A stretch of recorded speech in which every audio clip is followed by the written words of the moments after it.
everyone's doing fine. I just got told that tomorrow I start working earlier. So, when do I exercise tomorrow? After work or before work? Do I go to sleep falling asleep? Do I go to work falling asleep? Or do I go to work falling asleep? Okay, there's no change in this. So yeah. fun stuff, you know?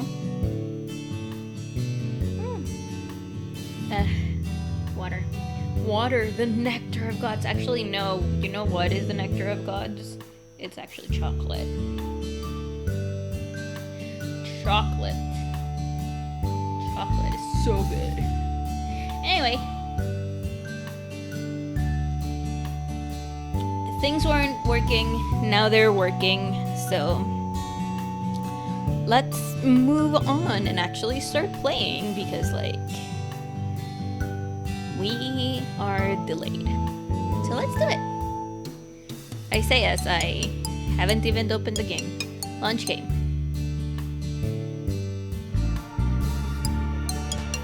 Okay, there we go. Wait, no. It's this one. There we go. Let me move you. Let me move you to the other screen. There we go. Everything is perfect. Okay. In the last Danganronpa stream, which was a little bit under a week ago, we saw Chihiro murdered. And it was very sad.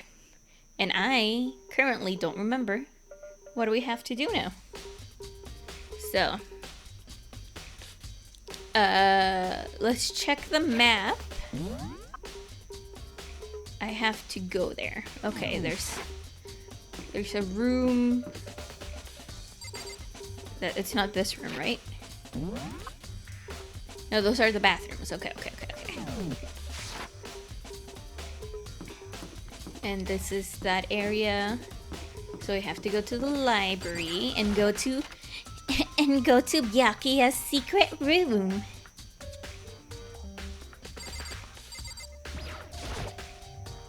It's a thick layer of dust. Guess not. Okay. Also, is the game very low? Or is it just me? Tell me if the game is very low. Taking a genocide check. It's gone. Did someone take it out of the archive? But the only one who would do something like that can think of anyone but Byakuya.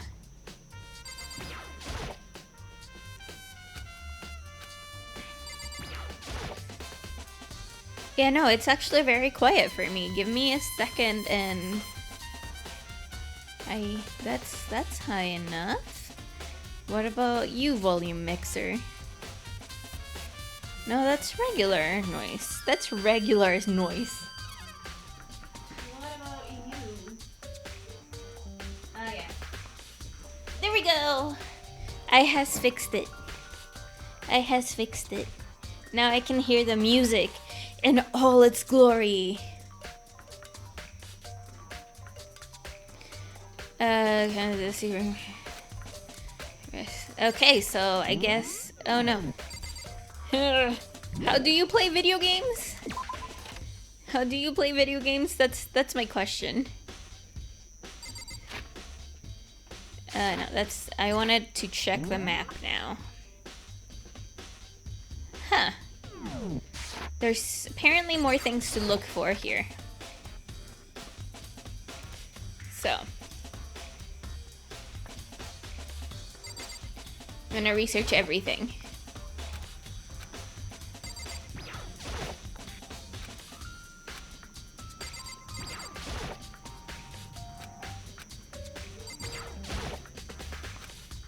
It's the report on a presidential assassination. It's really intriguing. But if it means I become a target, nope, I'll leave it where it is. Thank you very much. What about this? Oh, it's the same thing.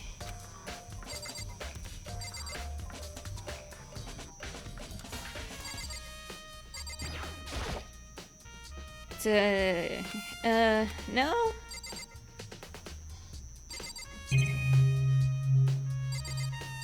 Maybe the lamp? The desk lamp. Yeah, can you grab that one thing from over here and put it over there? I'm sure it's dark over there.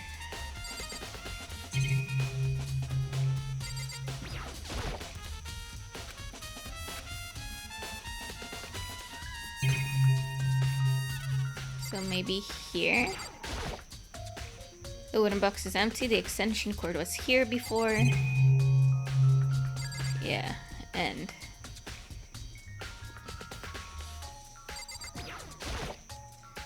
That's a Raylan's camera. Okay. I think that's everything there. I'm gonna have to start relying on the map. No, it says... It says there's still stuff there. What the heck?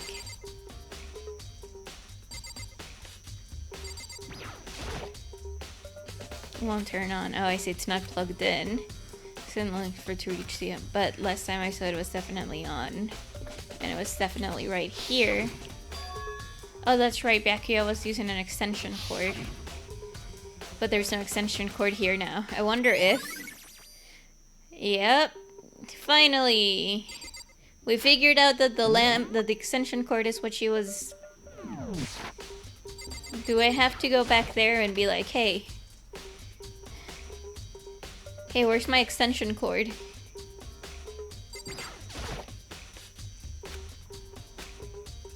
Nope.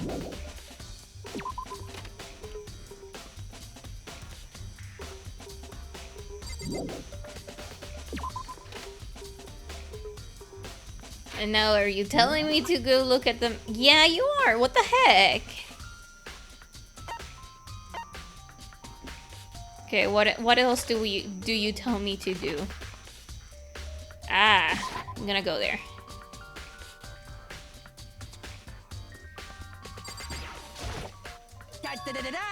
No. I feel it. That kind of really just yeah, no. It's Ludenberg said she witnessed something worthwhile too. Well. Okay, so we have to go talk to Celeste.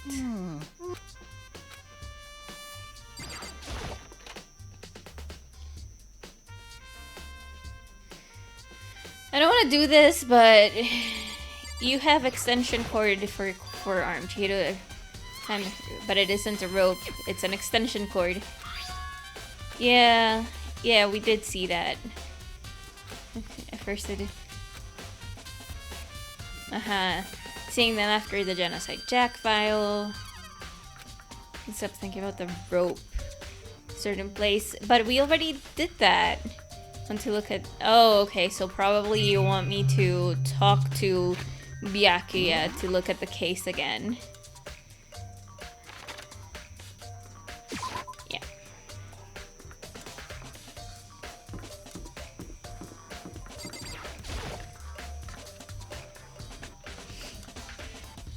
Ay.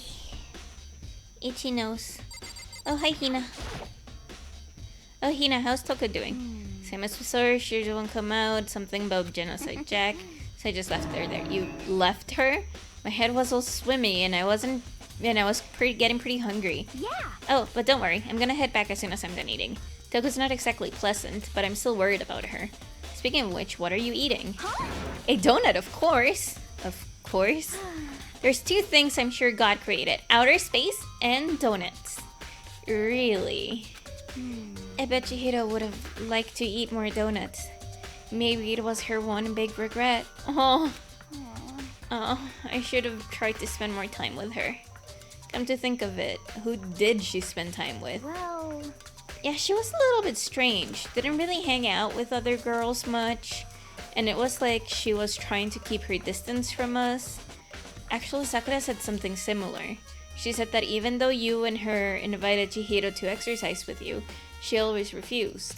Yeah, totally. Yep, it's true. And it wasn't just us either. It was like she stayed away from all the girls. Was she just shy? I do know. She talked to the boys all the time. Isn't it kind of weird to be shy around your own sex, but totally fine with the opposite sex?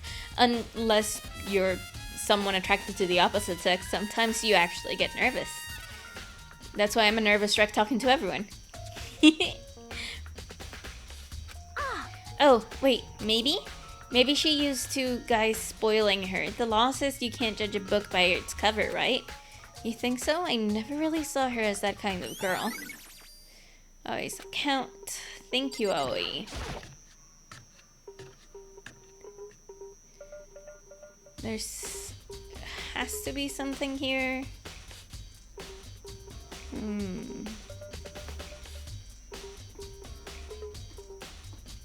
No, nothing here. Nothing that I can notice there. And that's nothing. Okay.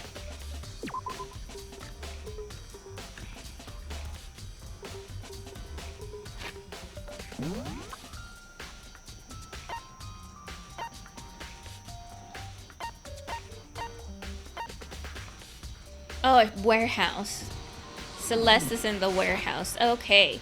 Oh, damn, that is a very loud truck. I hope you guys are not able to fully hear it because, oh, damn. Oh. Hi, Celeste Ludenberg. Celeste, what are you doing here? This warehouse is amazing. It has absolutely everything one might need to live a full life. From food to clothes to towel, there's an endless supply to choose from. I see that, but have you found anything related to the case? Most unfortunate. I knew you were going to ask me that. I thought talking about the warehouse itself might misdirect you, but I see it was pointless. Then did you find something? Very well. I will tell you, and only you. Actually... Last night, I saw her here. Chihiro was in the warehouse. What? Really? Indeed. This was right before nighttime. What are you doing out this late? Oh, I was just... Are you planning to go exercise, perhaps? What? How did you know? Because I can see a blue track jacket sticking out of that duffel bag you're carrying. Oh, you're right. Thanks. Well, I'd better get going. I'm kind of in a hurry.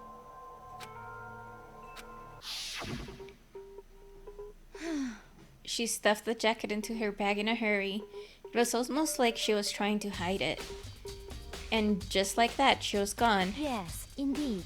I assumed she was merely stocking up to go exercise in the morning, but it would appear she ignored the nighttime rule and headed directly to the girls' locker room. If she hadn't broken our rule, none of this would have happened. You get what you deserve, I suppose. So apparently, she went to the girls' locker room late at night in order to exercise without anyone knowing. But the strange thing is, there was no trace of a track jacket or duffel bag Celeste said she saw Chihiro carrying, which means the killer would have gotten rid of it somehow. Okay. Oh. It's time, it seems. I'm getting tired of waiting. Shall we just plunge right in? It's the moment you've all been waiting for. The class trial.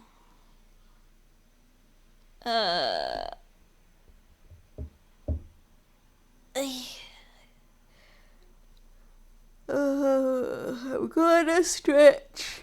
I'm trying not to shrimp much. But it's very difficult when your back hurts a lot. You remember where to meet, right? Hi, Frankie. Please go through the red door on the first floor of the school.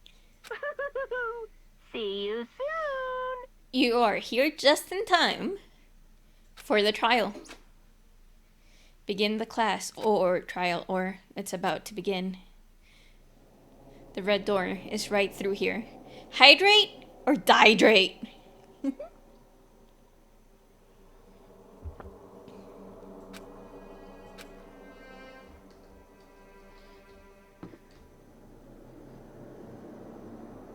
No one is around. This is creepy.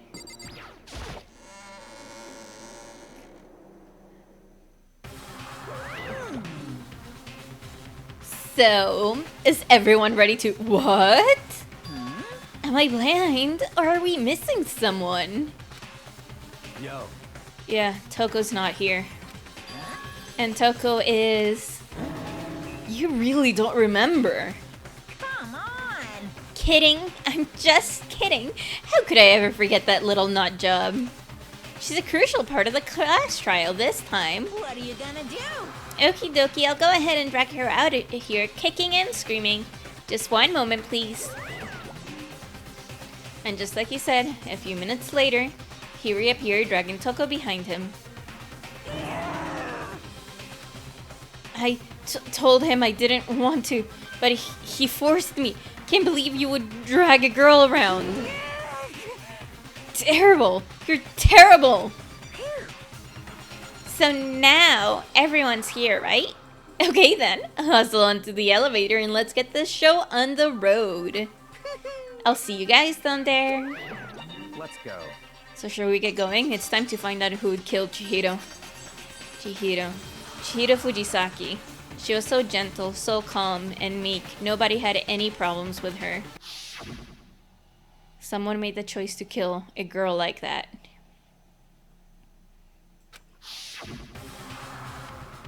And the murderer is one of us. Someone standing right here. It's Toko.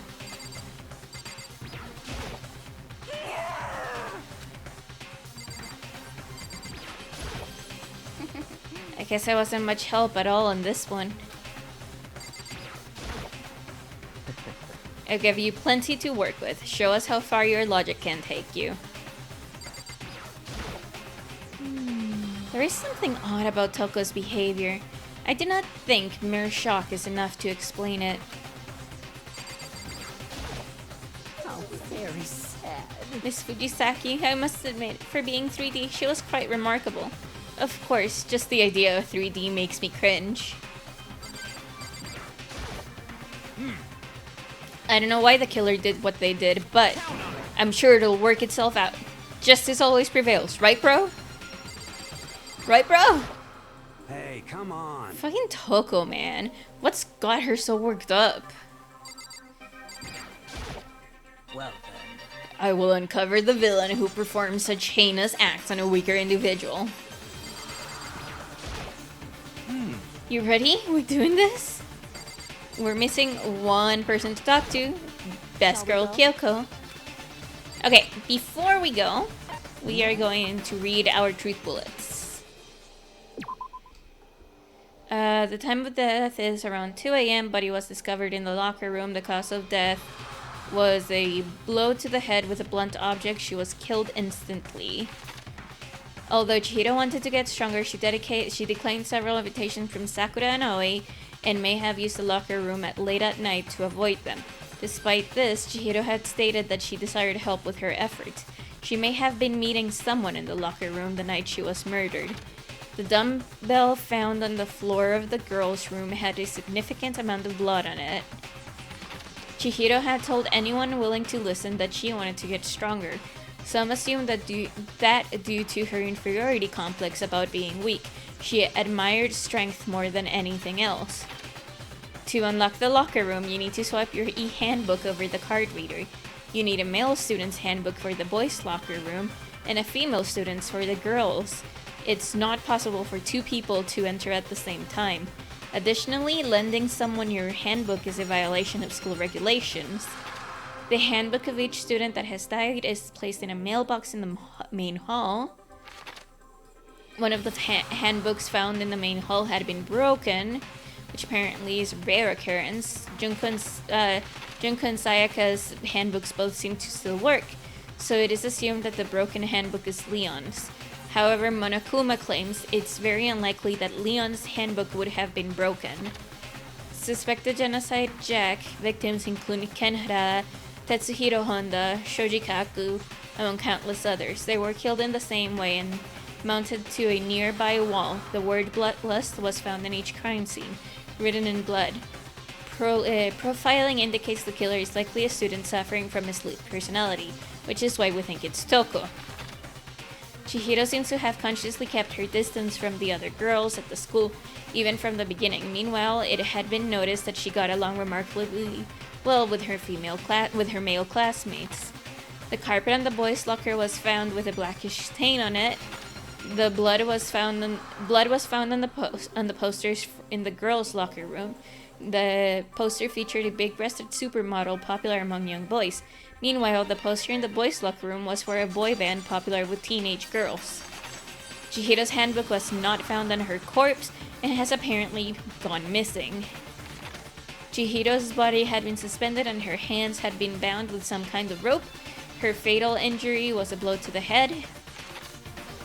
Sakura mentioned that she was responsible for the coffee stain in the girls' locker room. However, the stain had since been inexplicably scrubbed away. Byakuya was the one who used this lamp often. However, the extension cord had gone missing at some point, and the lamp's cord couldn't quite reach the outlet. One night, on the night of the murder, right before nighttime, Chihiro was spotted leaving the warehouse. It seems she was stuffing some blue exercise clothes into a duffel bag. Presumably, she was on her way to exercise, but the clothes were not found in the crime scene. Celeste had not told anyone other than Makoto about this encounter. Okay. It seems we are ready. Let's do it. We have no choice, right? We have to do this. True. Yes. There's a small nod in reply. With one last step, deep breath, I walked towards the elevator on shaky legs. Each step forward, I could feel my heart starting to race faster and faster. As soon as everyone was on, the elevator began to descend. I couldn't get a handle on my emotions. Couldn't stop speculating. Who done it? Who done it? The steel box sank with heavy clunking sounds deeper and deeper into the ground. And as we went deeper, the uneasiness in my heart grew bigger and bigger. The elevator wasn't affected, however, and continued to descend without hesitation. Until finally, here we are! It came to a sudden stop. What do you think? I redecorated it. Isn't it so fresh? It's so exciting! Don't waste our time with stupid questions. Let's get this over with. Good, good. You're rip-raring to go. Gotta say, I don't hate it. Not at all. Well, then let's get this show on the road. Thrills, chills, kills! Everyone, please find your assigned seats. And so the curtain opened once again. A deadly judgment, a deadly deception, and a deadly betrayal. Deadly riddle, a deadly defense, a deadly faith. A deadly class trial. Yeah.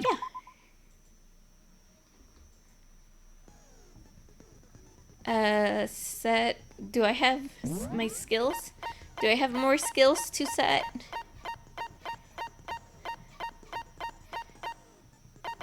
Oh, I have vocabulary, okay.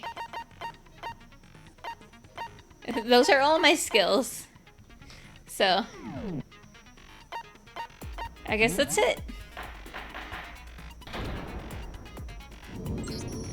Let's begin with a basic explanation of the class trial. So, your votes will determine the results. If you can figure out who done it, then only they will receive punishment. But if you pick the wrong one, then I'll punish everyone besides the blackened, and the one that deceived everyone else will graduate. Okay, then. So, first off, let's talk about the murder weapon! First, we have to make clear what was used to deliver the fatal blow.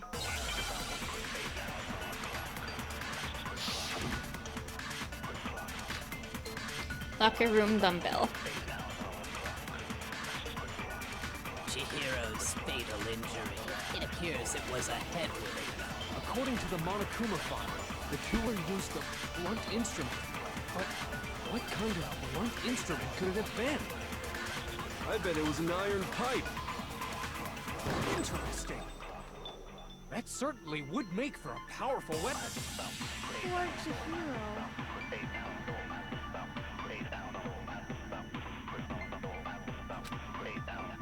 Chihiro's fatal injury. It appears it was... According to the Monokuma file, what kind of blunt? I bet it was an iron pipe. Interesting. That certainly would... I'm trying my best, but it's not letting me. Chihiro's. It appears it was... According to the Monokuma file, what kind of blunt? I bet it was an An iron pipe. There we go. No, what's wrong? There we go, we did it! I remembered how this works! Can we agree that the object that dealt the fatal blow was the dumbbell, found at the scene of the crime? It was covered in blood, and there was nothing else at the scene that could have caused that kind of injury. And the wound on the victim's head is consistent with the shape of the dumbbell. As far as I'm concerned, there's no mistake and no room for doubt on this one. You looked at her head wound? Yeah! Yay! That's so creepy! If you don't mind, I will proceed from here. Let's move on to discussion of the culprit. Although, I believe the criminal behind this heinous act is already quite clear. What? For real? Chihiro's killer is the fiendish serial killer, Genocide Jack. I mean, yeah. Genocide Jack, the fiendish serial killer. Did he really kill Chihiro? A new element has been added to non-subs. Oh yeah, absolutely. For this debate, the line of white noise will appear to disrupt your reactions. Truth bullets will disappear if they hit this line, so think of them as obstacles to your debate. But there's a way to keep this white noise from getting in your way. Press the right mouse button to attach the silencer, which you can use to shoot down the white noise. However, if you shoot an actual remark with your silencer instead of the white noise, the time limit will decrease, so take careful aim when you have your silencer out. Oh, but if your action difficulty is set to gentle, white noise won't appear at all. In which case, you can forget about the silencer and just focus on the situation in front of you. I don't remember what we said it at. Well then, good luck and have fun! Okay. Genocide Jack case file. The culprit is Genocide Jack. I'm sure of it. Case closed, as far as I'm concerned. But that's impossible! Why? What makes it impossible? Well, I mean, come on! There's just no proof for it. Hey, so, speaking of Genocide Jack, I don't know who that is! Okay, I remember now. Okay. The culprit is case closed. Why? Well, I mean, there's just no proof for it. Hey, so, speaking of... Fuck, I fucked up. The culprit is Genocide Jack. I'm sure. Case closed. But that's Why? What makes it well, I mean, come on. There's just no proof for it. Hey, so, speaking of... Damn it! Okay, now I get it. I don't know who that is! Okay. I can do The this. culprit is case closed. Why? Well, I mean, come on. There's just no proof for it. No, what's wrong? There we go. I did something right. Oh, these are gonna be the death of me, aren't they? Quite literally. I might know one reason he could be involved.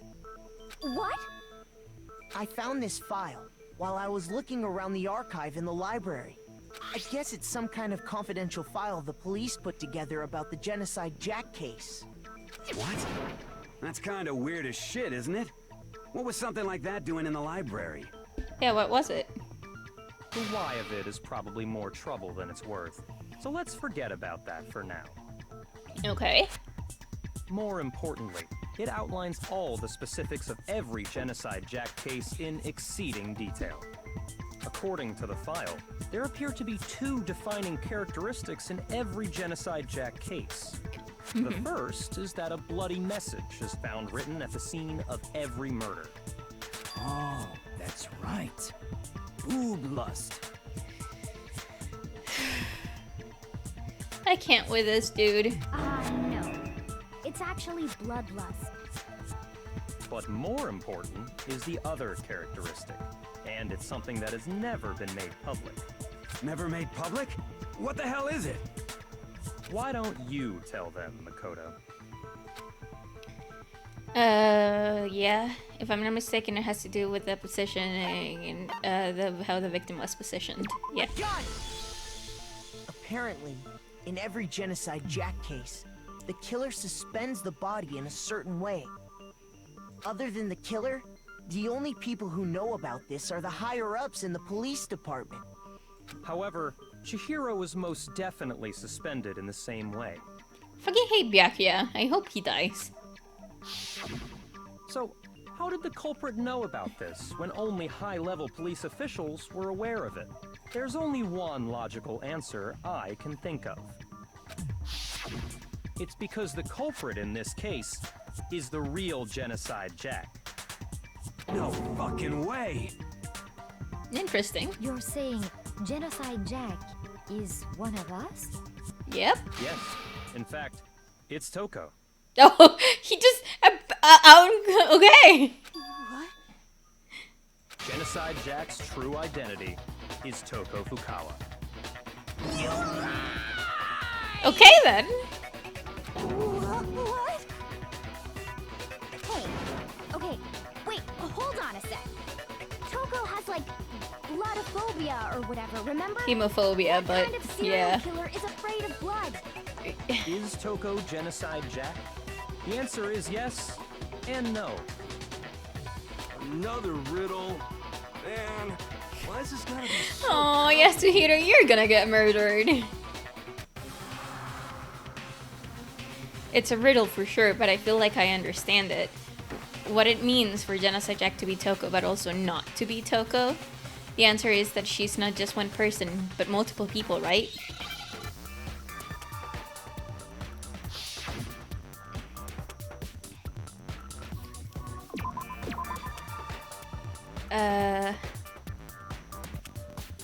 No. I don't know what this is. Oh my god. Oh, split. No, that's not split. That's not multiple. Oh my god. No. That's a miss. It's also a miss. S. Oh. Schizo? Okay, I need a Z.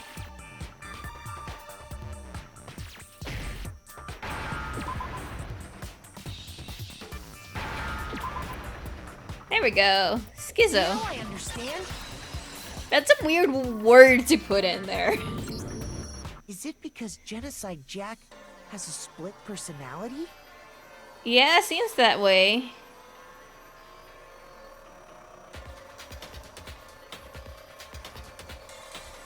Huh? I think I read that somewhere in the file too. They thought that the suspect might have, what did they call it? Dissociative identity disorder. Yep. Oh, okay. But still, to go and say that about Miss Fukawa is... Perfectly acceptable. Toko's Yeah. strange behavior after seeing the body is proof enough that she has a split personality. The one thing that shows that Toko could have a split personality, it has to do with her behavior. Her behavior changed. You're talking about how she started acting totally different than usual, right? That's right. Think back. She fainted when she saw Chihiro's corpse, and then, when she woke up... I'm fine, I'm fine. Whoa, is that a dead body? Hey, are you dead? She must have hit her head real hard when she fainted. It's a world has a front and a back, a top and a bottom, a sea of truth and a web of lies. A web of lies. This is quite concerning. I mean, she sounds completely different. She was acting funny, that's for sure. That melancholy tone of hers completely disappeared. Mm-hmm. Don't go assigning adjectives to my tone without permission. Not to mention, once she regained consciousness and saw Chihiro's body again, she was utterly calm. In other words, within her is one personality that can't handle blood, and one that obviously can. Yeah, that's true. So when Toko trapped herself in her room, it's because she was scared of Genocide Jack?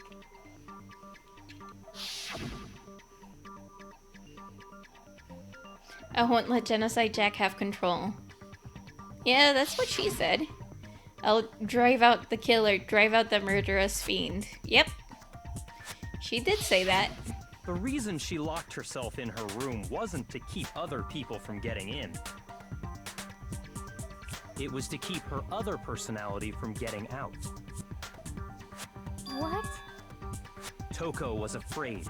Afraid of the murderous fiend inside of her. Of killing even more people. How? Yeah. How can you know all this? I do believe you misunderstood her. What she's trying to say isn't, how can you know all this? No. What she wants to know is, how could you tell them? Interesting. Last night, just before Monokuma gave his motive speech, Toko and I had a strange conversation. She told me a most interesting story. She said a murderous fiend lived within her, and she was afraid it could appear and attack at any time. And that trepidation is what's caused her to have such a bleak attitude. Isn't that right, Toko? Interesting. This is all a lie. Right, Toko? You said you wouldn't tell anyone. What? You promised! I can't believe you lied! You have only yourself to blame. You came to me with your tragic little story. I didn't ask you to. This is the real world, not some romantic fantasy fairy I tale. want to murder this guy. Besides, I don't care if it's Toko or not. Byakuya needs to die. Said that as long as you were here, no matter what, you wouldn't let Genocide Jack kill anyone. But in spite of that promise,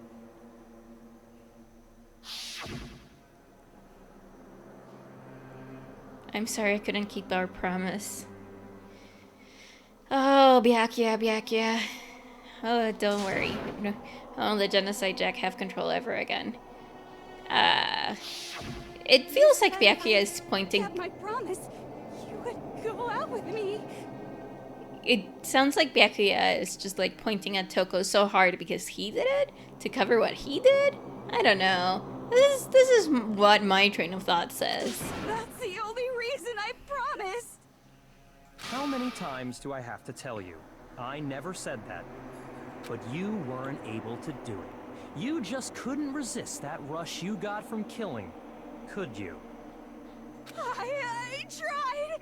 I swear I tried to control it, But your efforts were useless. What a disappointment. I hate you. Well, the opening act is nearly finished. All that's left is to hear from the person in question directly. The person? You don't mean... Oh, poor Toko. Now I feel for Toko. Toko's body suddenly lunged backwards. A huge thud echoed across the courtroom, but in the next second... Well, hello there! Is it me you were hoping to see? Kinda wondered if Byakuya could get killed, but I guess not. What the heck? So you figured it out, huh? Well, whatever. What are you gonna do? I'm the ultimate murderous fiend, Genocide Jack! Or better yet, let's go with Genocide Jill! What the fuck is this? Toko, What happened to you? Not Toko. That's a loser name. And what happened is a textbook split personality.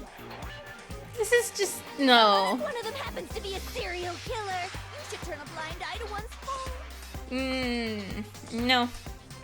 I don't like this. She's so intense. Like they say, sound in murderous mind, sound in murderous body. This one is so different from the one we've come to know. Yes, well, the world is composed of a front and a back, you know. Just like how every inning has a top and a bottom, or how in the depths of every truth lives a little lie. Behind every dark and gloomy soul lives another that shines as bright as the sun!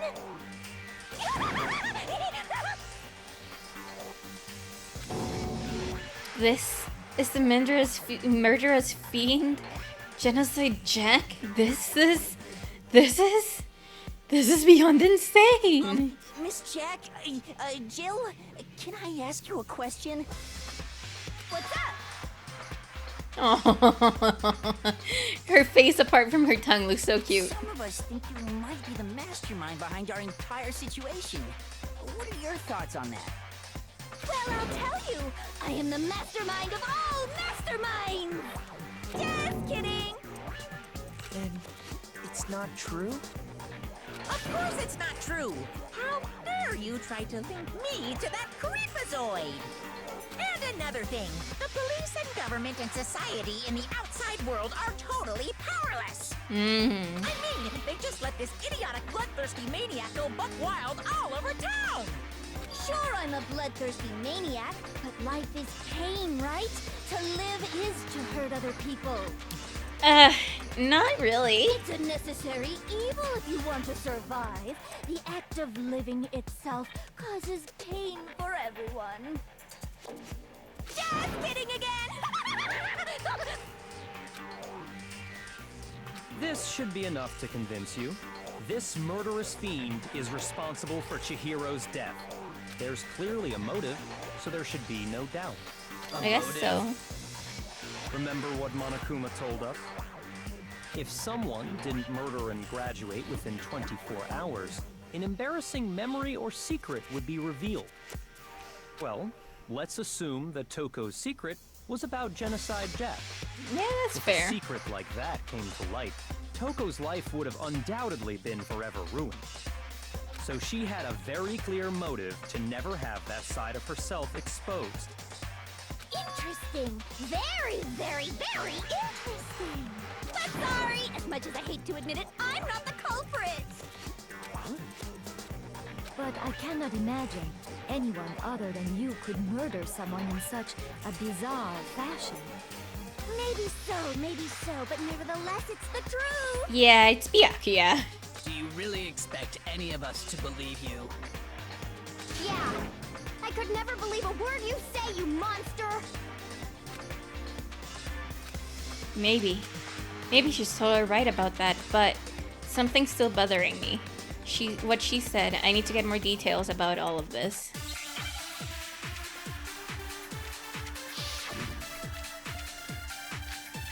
Status of dead body. Okay. Sorry, but I didn't kill anyone. You say that, but do you really expect any of us to believe it? Perhaps if you had an alibi, that would change things. Oh, an alibi, huh? Now we're talking. When you compare your past murders to this incident, the modus operandi matches completely. What more proof do we need? Okay, I think I know. Give it up. You killed her. Okay, I think I know. Sorry, but You say that, but perhaps if you had an... Oh, an alibi. When you compare your past murder, the modus operandi matches completely. No, what's wrong? It doesn't. It's Is the methods of Byakuya. murder really exactly the same? I'm not so sure about that. Yep. I think there's a slight difference between the Genocide Jack cases and this one. Huh? How's it any different? Yep. Oh, you don't know? Well then, human garbage, let me tell you! I murder with passion and conviction. I consider myself a professional, and I have a very particular way of doing things. Yep. Imagine you go to a fancy Italian restaurant. They're very picky about the noodles, the sauce, everything. But what happened to Chihiro? It'd be like if that same Italian restaurant started using ragu or Chef Boyardee. Yep. This is no creation of mine. Yep. Let me rephrase that in a way that maybe makes more sense. There are two clear differences between the Genocide Jack cases and this one. There's one clear difference between the murders. In the photos from the cases, look at the neck and stomach. Here you see the victim's fatal injury. For one, the cause of death is different. Yep.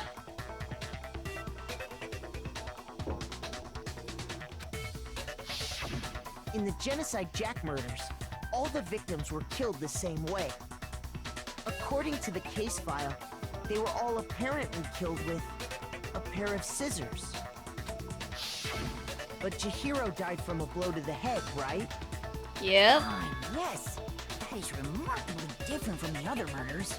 This is a copycat, someone that could know For someone who everything. kills the same way without fail to suddenly change their method? And there's more. One more conflicting detail. That's right. In my recipe of murder, if the bloody message is the tortellini, then the arrangement of the body would be the pesto sauce. Could you please stop comparing killing people to cooking? Yeah, I agree. It's kind of unsettling, Toko. Are you saying the other difference has to do with how the body was arranged? Right, it's related to how she was suspended. Photos of genocide, Olive were stabbed through their hands. What was used to suspend her? Do you remember what the killer used to suspend her?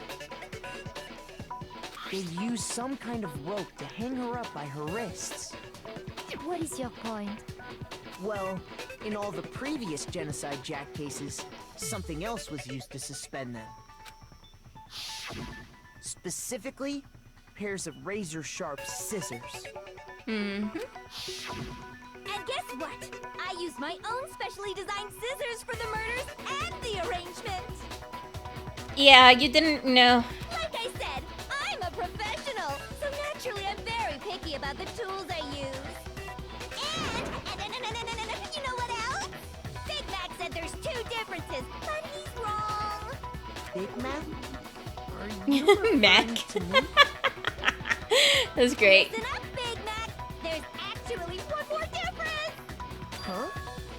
My word, you really didn't notice? Take a look at who the victims were in each Genocide Jack case. There's a pattern there, just waiting to be discovered. Okay. Pattern. Figure that out, and it'll be plain as death why I couldn't have possibly killed that little lolly girl. Let's see.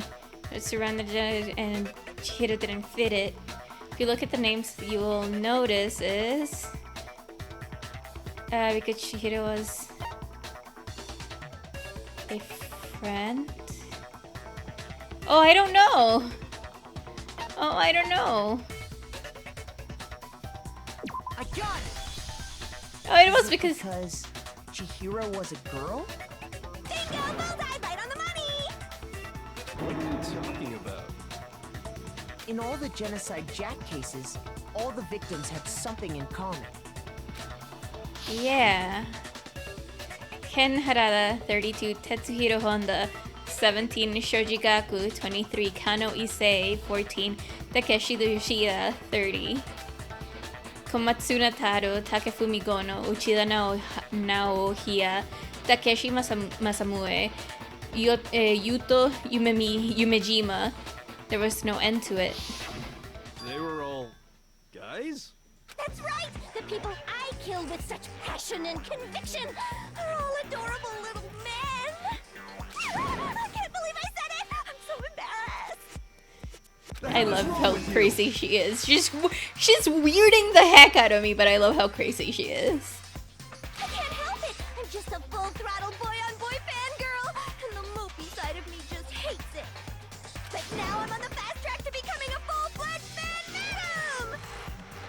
So, since Chihiro was a girl and not an adorable little man, you wouldn't kill her? Would an Italian chef suddenly start making ramen just because they're both noodles? Don't be stupid.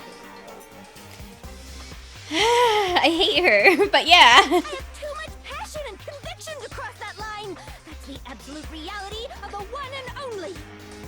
We get it. You've clearly explained your hobby and your philosophy. But that's not all there is to it. It's a different matter entirely, when you're forced to kill in order to survive. Quiet, lowly cur! Lowly? Cur? I would never kill for a reason as petty as mere survival. And Interesting. if by some fluke I did kill to survive, why would I bother with the message and arrangement? It'd make me the obvious suspect! That does make some amount of sense. Yep. Plus, whatever reason I have for killing, I would never leave out my prized scissors. Interesting. Who would go out of their way to use a big, stupid, heavy dumbbell? Maybe you used the dumbbell because you couldn't find any scissors in the school? Any scissors? I don't just use any scissors. I only use my own set of high-class envy of the entire world scissors! Okay, girl. Hey, whatever. There still aren't any in the school. Are you sure about that?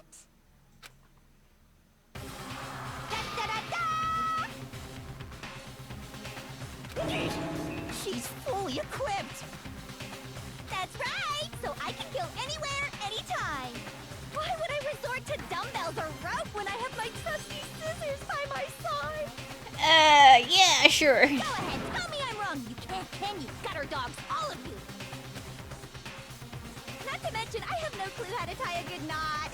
So rope's totally out of the question anyway! I have no idea what's going on anymore. Could such a heinous villain really be innocent? Yeah, But the body really was suspended, right? And nobody but the police knew about that. Yeah. That's why we figured it had to be the real deal, and not some copycat killer or whatever. Hold on. There is one person who could have copied Genocide Jack cases. Select someone. Hi, Dovey. You are here just in time for me to blame Byakuya for the killing of Chihiro, which finally, Here's my answer. finally, I can kill him. Byakuya, it's possible you could have found out, isn't it? You'd have no problem gaining access to classified government documents or internal police records. Plus, you'd already looked through the Genocide Jack file before this all happened, hadn't you? Yep. Are you saying Mr. Togami did it? Yep. Then the reason he pushed the theory of Genocide Jack being the killer so hard was because he wanted to pin the crime on her. Yep. So, he rearranged the scene to disguise it and make it look like I put my stamp on it. The adorable glasses man was behind it all. Oh, I'm on fire! Oh, I hate her face. I hate and love her face. Oh my gosh, she's making me feel things and I don't like it. Well, Byakuya, what's your I don't like it. I don't like feeling things. I see. So now the suspicion falls on me. Then I must ask, when would you say I began acting suspicious? Surely you must have an answer. Looking back and thinking about it now, the way you were acting right before we discovered the body was a little strange. Ooh, I don't remember this. And the locker rooms. They're suspicious. Very suspicious indeed. Wouldn't you agree? Huh? Suspicious? It seems nobody searched the locker rooms. Let's start with the girls' locker room. Oh, Byakuya, you deserve death. Yeah, Byakuya deserves death. You wanted to go to the girls' locker room right away, right? But since you're a guy... I should have naturally thought of the boys' locker room first. Is that what you want to say? I just want to murder him. The victim was Chihiro, a girl. Hence why I said we should check the girls' locker room. No. Nothing strange about that, I'd say. On the contrary, there's something very strange. Yeah. Okay then, what's so strange about it? Go ahead, share with the rest of the class. There was a clear contradiction in what Byakuya just said. I need to make it clear for to everyone else. A new element has been added. Yes! Please tell me more about this game. Next, we're going to add something called a truth flashback. If you aim at a weak spot and hold down the left mouse button, then you'll memorize that weak spot. That memorized phrase can only be shot once as a single truth bullet. If you shoot or change the truth bullet, it will disappear from your truth cylinder. However, you can use this flashback feature as many times as you want. If you don't seem to have the answer to a lie or contradiction in your loaded truth bullets, it might be wise to memorize a different weak spot and use that to make your case. When's the best time to flashback? Well, you'll just have to use your keen wits, won't you? In this case, though, I will say that you don't use a flashback. That if you don't use a flashback, you won't be refuting anything. Well then, good luck and have fun! Okay, what lies will you tell me, Byakuya? So, you said Byakuya was acting kind of weird before we found the body. Uh-huh. But he was acting weird... how? If you're presented with the opportunity to check out the girls' locker room, You absolutely take it! That's a natural reaction for any guy! Byakuya, lie? The victim was Chihiro, who was a girl. So of course I would suggest we check the girls' locker room first. There was no time for pointless distractions. What's so strange about that? you wish you'd taken me with you. Hifumi, please no. Hi, Blue Nexella! Hearing comment because it doesn't make sense how he could have known before we'd even found it. Make the contradiction clear. Okay. So, you said Byakuya was No. acting kind of weird, but he was acting... If you're presented with the opportunity... I think... The victim was Chihiro, who was a girl. So of course I would suggest we check the girls' locker. There was no time. What's so strange about You wish you'd taken me with you. So, you said Byakuya was acting kind of weird before we found the body. But he was acting weird... how? If you're presented with the opportunity to check out... That's unnatural. The victim Was Chihiro, who was a girl. No, that's wrong. There we go. I think I got it. I think I got it. I think I got it. Did I get it? I'll tell you what's so strange about that. Because up until we actually discovered the body, we couldn't have known who the victim was. So your claim that you went to the girls' locker room first because Chihiro was the victim doesn't hold up. You did it! I did it! I see. That's a good answer, I must admit. Interesting. Very interesting indeed. But your reasoning But is your still too reasoning weak. is still too Wanna weak. murder! Murder, murder, murder! Maybe I should get a What's wrong? knife Is that it? PNG for my Surely you've next got stream. more than that. Go ahead. Show us. What's with Byakuya's attitude? It's like he doesn't even care. I've got him cornered and he's acting like it has nothing to do with him. What's the matter? You're not finished already, are you? There must be more to it. Oh, I hate him so much. There is. I think. There is more to it. Think about it. Ah, Kyoko, best girl! We just talked about the differences between this case and past Genocide Jack incidents. Kyoko's best girl! The proof you're looking for is hidden in there. Rich Oh, people, right? Proof that I'm the culprit, you mean? The differences between this case and other Genocide Jack murders. The evidence that proves Byakuya is responsible is hidden in there. Yep. What could it be?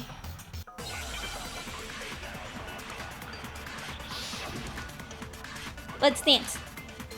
Library desk lamp. Yeah! What? The difference between the cases? You want me to explain it again? Nope, you don't have I to. want to kill. I use my very own special scissors. And I use those same scissors to arrange the body. But Chihiro was suspended with. It was some kind of rope. Was it not? That's right!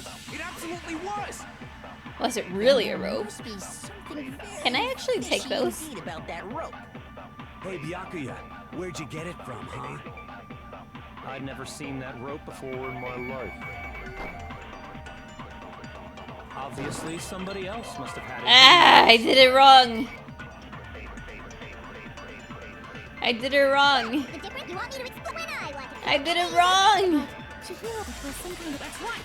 Then there must be... Hey, Byakuya, I've never seen that rope before in my life. No, it's wrong. There we go. I hate this game. I like the story, but I freaking hate it. I hate the whole thing right now. I've seen it before. Because you see, that rope, or should I say, that extension cord? What? An extension cord? Hifumi's like, an extension cord that I could use to plug my computer? Oh no! And the same extension cord that was in the library all this time went missing after the murder. And there's no way someone who uses that extension cord as much as you do wouldn't discover that fact. Yep. And Byakuya must be the one who took the extension cord. I can't imagine any other possibility. I don't remember how to do the last part of this the trial, but I'll wing it. That's really what you think? Then your conclusion is something like this? I killed Chihiro in the girls' locker room, then hung her up and wrote that bloody message. Nope. I intentionally made it look like Genocide Jack was behind it. Is that about right? He's doing it again. He's totally calm, totally unconcerned. But we got him. As if he's not even involved. Wait, not even involved? What's wrong? I asked you if you think that's what happened. Yeah. Oh, yes, that's what happened. So that's it, right? Byakuya's the killer. I don't disagree with not disagreeing. Hecking rich people? He's a game, right? So he'd be totally willing to do something like this to win. Sorry, but could we hold on just a second? I think we need to talk about this a little more. Huh? Do we really need to? We've already decided who did it. Please be Byakuya, I want to get rid of But him. still, there's something that's still bothering me. Is that right? And what, pray tell, is still bothering you? I killed her in the girls' locker room, then disguised my crime. You didn't. Specifically, I dressed it up to make it look like it was the work of a homicidal psychopath. What about all that bothers you? Wait. What was that just now? Something's not right. Chihiro's body was definitely found in the girls' locker room. But does that mean, can I really accept that Byakuya said that as truth? No! Little details like the death in the portraits for the hair. Oh, I didn't know that! I got it! Ah, I You say didn't you know killed that. Chihiro in the girls' locker room, right? But are you sure about that? Isn't it possible that the murder took place somewhere else? How disappointing. Oh yeah, look at that! Chihiro's tiny! What kind of question is that? Even in the world of disappointments, this is a true letdown. She was found dead in the girls' locker room. There is absolutely no question about that. No lo sé, Rick. How Suena could muy the scene of the falso. crime have been anywhere else?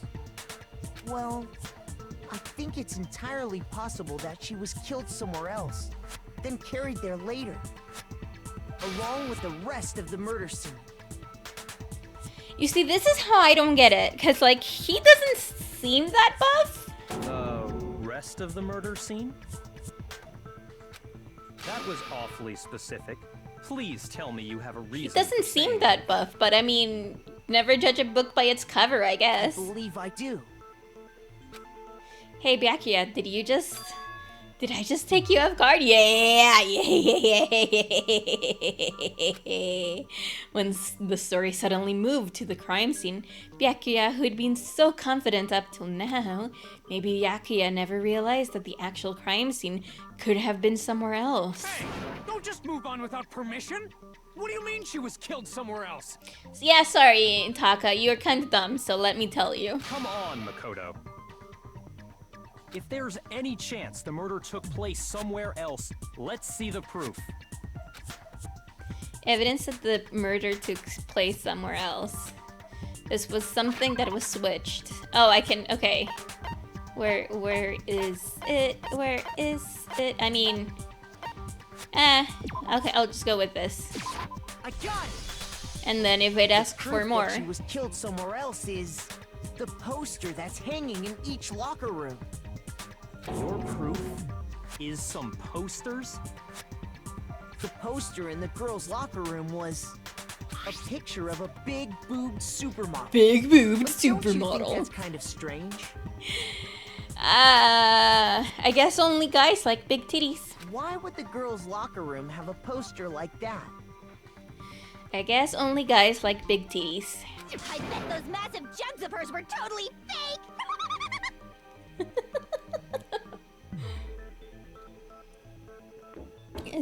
Her new character is just so funny to me. Meanwhile, the boys' locker room had a poster of the super popular boy band Tornado. Jill seems to have a fixation to it. It's hilarious though, I love it. Again, that doesn't really seem to belong in a boys' locker room. So you're saying that maybe the posters were switched? Yeah. And there's one other thing I noticed about the locker rooms. Ooh, do tell us. You know what I'm talking about, right, Sakura? You're referring to my protein coffee, aren't you? Protein coffee! Jesus Christ, Sakura. Protein coffee? She is! I like her. I was like, I don't know how to feel about Toko, and then this comes out and I'm like, I know how to feel about Toko. While I was in the girls' locker room earlier, I spilled some protein coffee on the carpet. But I noticed that after the murder, the stain had been totally scrubbed away. No, that's not it's not that the stain was scrubbed away. It was moved. It was moved. I got it! The stain on the girls' locker room carpet wasn't scrubbed away. In fact, I found it on the boys' locker room carpet. That's definitely the stain from my protein coffee. Then, does that mean that the carpets were switched too? Yeah. But why would anyone do that? Because they were full of blood. To move the murder scene from one locker room to the other. It's certainly plausible, don't you think? What? In other words, in order to completely swap the scene of the crime, the bloodstained poster and carpet were moved along with the dead body. I'm gonna think, and I am calling this out, and don't tell me if it's true, that Chito's trans, which is why she felt awkward around girls, especially when the girls were inviting her to train, because she actually couldn't go into the girls' locker room, even though she's trans and she's a girl. But that's my train of thought. I hope it's not quite that, because that would be very mean of Monokuma. So, yeah. By doing this, the killer was able to change the entire room where the murder took place. I can certainly follow your reasoning, but why would the culprit bother doing that? Well, you see. Why would they go through all that trouble of switching the scene of the crime? Actually, an even bigger question. If the murder did take place in the boys' locker room, then how did Chihiro get in the boys' locker room in the first place? Yep. To get into the locker rooms, you have to swipe your e-handbook across the card reader device. But Chihiro's handbook should have only allowed her access to the girls' locker room. She had no way to get into the boys' locker room to begin with. No, she did have a way, and I can tell you what it was. I highly doubt that. Oh! Shut up! I'm telling you, I know how she could have done it. Is he right? Could Chihiro really have gotten into the boys' locker room somehow? Make your argument. Is it really possible? Could Chihiro really have gotten into the boys' locker room somehow? Ah, I got it! She must have hacked her e-handbook. Nah. She was the ultimate programmer after all. I'm sure that would have been no problem for her. No, I don't think that's it. She used the thing that was in the main hall. Huh? What thing? I'm talking about Leon's handbook, of course. If she had that, she could get into the boys' locker room no problem. Yeah. Is it really? Could Chihiro really? She must have hacked. She was the ultimate. I'm sure that would have. No, I don't. She used the thing. Huh? I'm talking about Leon's handbook, of course. There we go. Stretchy back. No, I don't think Chihiro used Leon's handbook. Why not? Because Leon's handbook was broken. Oh. Well, then, yeah, I guess that'd be pretty impossible, huh? I am struck silent by how quickly you gave up. Sakura, I love you. Hearts to Sakura. Everyone just gives Sakura some hearts. She's the cutest. Plus, isn't there a regulation against using someone else's handbook? Actually, the rule states that loaning your handbook is prohibited. It says nothing about borrowing one. In other words, you could borrow a dead person's handbook all you want, and you'd be safe. Sakura's really great. Yes! Yup. Hit the nail square on the noggin. Of course, if it were broken, that wouldn't make any sense anyway. So then, she must have hacked hers, like I said. She used her ultimate programmer skills and... Psst. You can't fix an e-handbook. The instant you open one up, a security buzzer starts glaring. Thank you for telling that to us now. So, if she didn't use Leon's handbook, and she didn't modify her own handbook... Maybe Mr. Naegi's initial assumption is just... wrong? It seems like there's no way she could have got into the boys' locker room. So I guess so. Okay then, I vote for Byakuya. Is that it then? Chihiro was killed in the girls' locker room, and Byakuya's the one who did it? Really? But still, I don't know what else I can do. Hold on a second. Oh, Kyoko. Kyoko! I agree with you, though. I think you're on the right track. What the? You finally decide to open your mouth and that's what you've got to say? I like you, Mondo. There's no way she could get in the boys' locker room, right? So... Why are you so sure she couldn't get in? There's still one other way she could have gained access. What? What are you talking about? What other way is there?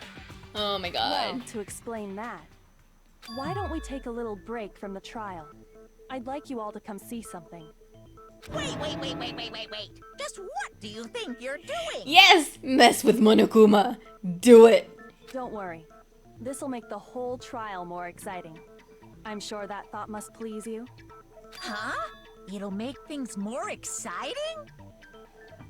Well, all right then. I declare an official recess. Yes, because... Yes! For real? Now then, what is it you want to show us? It may not be boring or I'll be very unhappy. Oh, I have no doubt it'll meet your lofty expectations. Lofty. So, shall we go? I love the word lofty. The word lofty is so lofty. So before I even knew what was happening, the class trial had been put on hold. We hit it off with Kyoko in the lead. And where she took us was... the crime scene. Yep. The girls' locker room? We've already searched this place top to bottom. What are you trying to pull, Missy? I'd like you to examine the victim's body one more time. You want to check it again? Be sure to examine the entire body very carefully. Okay. Examine her carefully. Oh, Hifumi, no, you're gross. Using our hands? Hifumi, you're gross. No way, no way, no way, no way, no way! It's probably best if I don't run my hands all over a girl's dead body. It's not that I'm creeped out or anything, it's just based on religious grounds, you know? Yasuhiro. Tell me something, Yasuhiro. What religious grounds are you talking about? What religious grounds? Because, like, I mean, I know necrophilia is a thing, but we're not going in there. We're definitely not touching that, but, like, dude, we are examining her body, not nasty stuff. Very well. I'll do it. Oh, hi, Sakura. Thank you. But you're a girl. You shouldn't have to touch a dead body. Just let one of the boys do it. No, it's okay. I think Chihiro would rather have a girl examine her. Yeah, I don't think so. Sakura saves the day just leave always. this to me. Sakura. What is this? Some kind of secret girl-on-girl action? Is that what you two are about? That's not it at all. Stop screwing around. I hate and love Toko so much. She's so cool.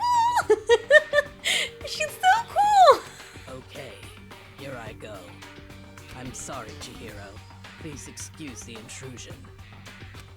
Putting her hands together in a brief prayer, Sakura then began to quietly examine her body. Be sure to check her entire body, and I believe we will solve this particular mystery. She like many ships. Yeah, I do. I love them. They're so cute. Sakura and Ahoy are so cute. They're meatheads, and I love them. Her entire body? I know you say that, but... What? This is... What is this?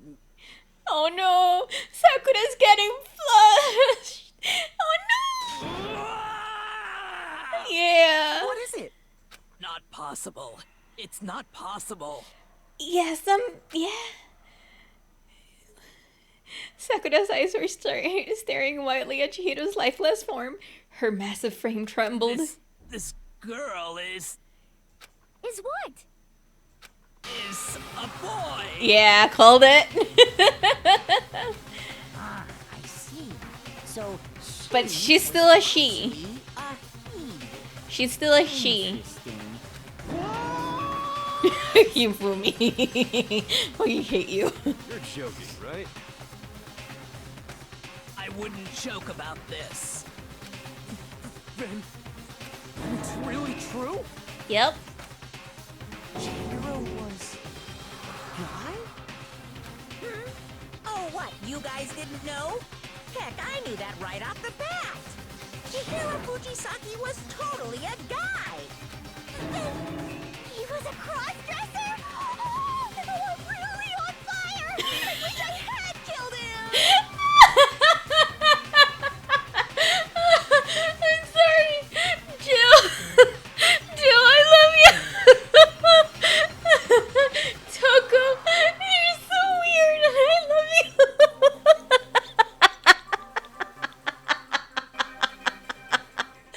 Oh my god. So that's what Kyoko wanted to show everyone, huh? Interesting. Yes, that Oh my certainly god. does make things much more I exciting. can't believe it. Now let's ride this wave of excitement back to the courtroom and get back to the trial. Ahem. I do apologize for keeping you waiting. Now then, let's resume the class trial. We've all just learned of the shocking revelation that Chihiro was actually a boy. Let's pick up No, from there. Chihiro's a girl. Yes, well, I don't know his reason for hiding it, but the fact is, Chihiro was not a girl, but a boy. If she presented as a girl, she never corrected anyone. So I'm pretty sure she's a girl. So let's keep that in mind. To think that Chihiro was actually a guy. Ugh, I hate this. This is making me uncomfortable on levels that I didn't want it to. The thought had never even crossed my mind. And because the victim was male, he would have had no problem gaining access to the boys' locker room. The game kind of goes into it? Okay. Assuming his handbook did, in fact, list his gender as male, then yes, that would be true. Okay, thank you, Doe, because it's making me feel awkward. Of course his handbook said he was a boy. He dressed like a girl, but he was a boy through and through. So then, there should be no issue with Makoto's initial assertion. The victim was killed in the boys' locker room, and was then later moved to the girls' locker room. And the killer could have easily used Sayaka or Junko's handbook to get into the girls' locker room. Yep. So Chihiro really was killed in the boys' locker room?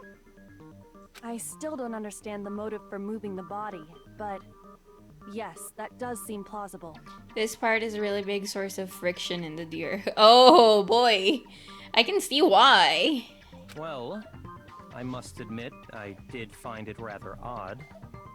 I knew he felt a little off. There was a certain incongruity to his female body. Byakuya, you suck. This is the most titillating situation! So now everything has been connected. All the mysteries have finally become clear. Okay, well, connected or clear or whatever. Oh, I skipped it. Interesting. I skipped her. This has become I'm sorry, Hina. Indeed. He's off in his own little world. What about you, Makoto? After everything we've learned, do you still think Byakuya's the killer? Well, without a doubt, Byakuya is the one that made Chihiro's death look like Genocide Jack did it. But I think he might not actually be the killer after all. Oh. What? But aren't you the one who accused him in the first place? He just seems to be too easygoing about all this. Like he's enjoying us solving the mystery. Now I'm the way confused. He's acting, it makes it seem like it doesn't have anything to do with him. And you think that might be because it doesn't have anything to do with him? Plus, the evidence he left behind was a little too... how can I put it? Overt. He consciously chose to use the extension cord, knowing it could connect him to the murder. At least, that's how I see it. And Byakuya, when you found out the murder took place in the boys' locker room, it seemed to rattle you. And then again, when you found out Chihiro was actually a guy, if you really were the killer, that stuff wouldn't have had any effect on you. So that's your thinking, huh? Well, it bothers me that you don't have more concrete reasons, but it's fine. I guess I'll mark it as correct for the time being. Oh my god, I hate him. Can we murder him now? Mark it as correct? He's right. I am not the culprit. But boy, do I wish you were. I just happened to come across the corpse in the girls' locker room and decided to alter it. Are you fucking with us right now? No, I am not effing with you right now. I'm telling you the truth. We can vote for him anyway? Okay. Well, I find it very hard to believe. Go ahead. Find it very hard to believe. You're free to be executed along with the rest of us. If you're really telling the truth, then why? Why do you do that to his body? My reasons hardly matter right now. Uncovering the culprit is much more important, wouldn't you say? Now then, if it wasn't me, who was it? Well, I don't think I can say for sure without talking about it a little I actually more. don't know. Don't know at all. We're seriously gonna keep going? We're all good, aren't we? I thought it was clear Byakuya did it. But the thing is that if we both Byakuya and he isn't, then we all die. And that's not the point of the game, I think? No, I'm with Makoto. If Was there's Leon any back doubt from the whatsoever, grave? We need to explore every possibility. It was Leon S. Kennedy back from the grave! Because if we're wrong, we all die here. That's true. Very well then. I'm with you too. Damn straight. Count me in. Do you not have a mind of your own? No, he really doesn't. Of course I do. What am I, an ant or something? Anyway, let's discuss this all as a group one more time. We still have time to make our decision. That's very true. Our lives are all on the line. Excellent. Then shall we resume our game of hide and seek? Oh, I just hate him so much. But if Yakuza didn't do it, then who's the real killer? Who murdered Chihiro? There's one thing we can be for sure that we know about the killer. The killer was able to gain access to the real murder scene, which means the killer's a guy. I got it. Since the cream of the sign, since the crime scene. Oh my god, what is English and where can I buy it? Because I cannot speak it. No, I personally cannot speak it. It's a very bad language. But then again, when I speak in Spanish, I also cannot speak the language, so I need someone to teach me how to speak. I think that's what I'm getting to. Since the crime scene was the boys' locker room, you would need a boys' handbook to get in. Since Leon's handbook is apparently broken, the killer would have had to use their own. The cream sign. I know! In other words, it had to have been a guy. But that's still not enough. I need to find some more clues.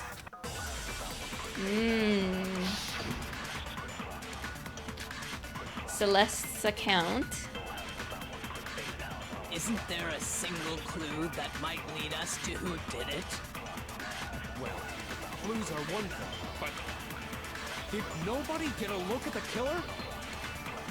I'm sure if someone saw the killer, they would have said something by now. Perhaps someone saw the victim at some point.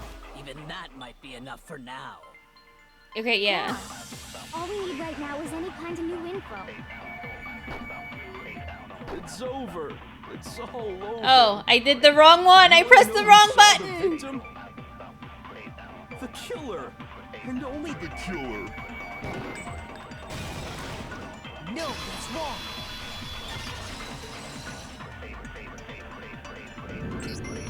I believe someone else did see the victim before he was murdered. What do you think, Celeste? I'm getting angry at the he's. But okay, let's do it. Now that you mention it, yes, I did see him. Huh? Really? Oh, but I suppose only Makoto knows about this. Only Makoto knows about this. Oh my god, I love her. You had no idea, did you? That is why you're all making such ugly noises. Whatever! Just hurry up and tell us! It was last night, right before nighttime. I saw Chihiro in the dormitory warehouse.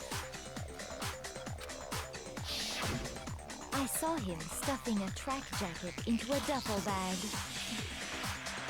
And then, I assume, he headed off to exercise. A track jacket and a duffel bag? But we didn't find anything like that at the murder scene. It seems likely that the culprit destroyed them to get rid of any evidence. So who is on cleaning duty? And that is when he said something that struck me as rather odd. Oh, I better get it. Guys, seriously, I can't English. It's boring. No, I'm actually very annoyed at myself because I can't English. I want to speak with him. Okay, let's try it again. Whew. Well, I'd better get going. I'm kind of in a hurry. Chihiro told me he was in a hurry. But why would he be in a hurry? Only if someone were waiting for him, I should think. Oh no, is it Mondo? Didn't Mondo tell Chihiro that he... Oh no. Not Mondo. Please, not Mondo. I finally started liking him. So, Mr. Fujisaki was on his way to meet with someone, and then they were going to work out together? Yeah. But Hina and I had invited him to exercise with us plenty of times, and he always declined. Probably because he was afraid you'd find out the secret he was hiding, right? Which means that conversely, he must have trusted whoever he was meeting with very much. Enough so that he was willing to risk his secret being revealed. What a marvelous friendship! I love you. The point is, whoever he met up with is the culprit, right? So we just gotta figure out who it was. But knowing what we know, I can't even guess. No, you already have what you need to make the connection. Are you saying Hifume wouldn't be the one working out? Nah. He's too busy looking at 2D girls. Maybe guys too. Who knows? I love Jill. I love her energy. She's just perfect. She's just perfect. She's just perfectly unhinged. Huh? You know who the killer is. Yep. Seriously? It's Mondo. Who is it? Who's the killer? Mondo, cool. Think back to the track jacket and duffel bag the killer disposed of. Focus on the details of these items, and it should become obvious who was waiting for him. Are you sure about that? You really think we can figure out who did it based on 2 pieces of evidence that we don't have? What? You want to track down some fingerprints or something? Even if we had the equipment for that, we wouldn't know how to use it. As was noted, the evidence is already gone. There's nothing to get fingerprints from. Maybe, but we can make certain inferences if we just take the time to talk it out. Easy for you to say. But fine. Celeste, did you notice anything special about the bag or jacket?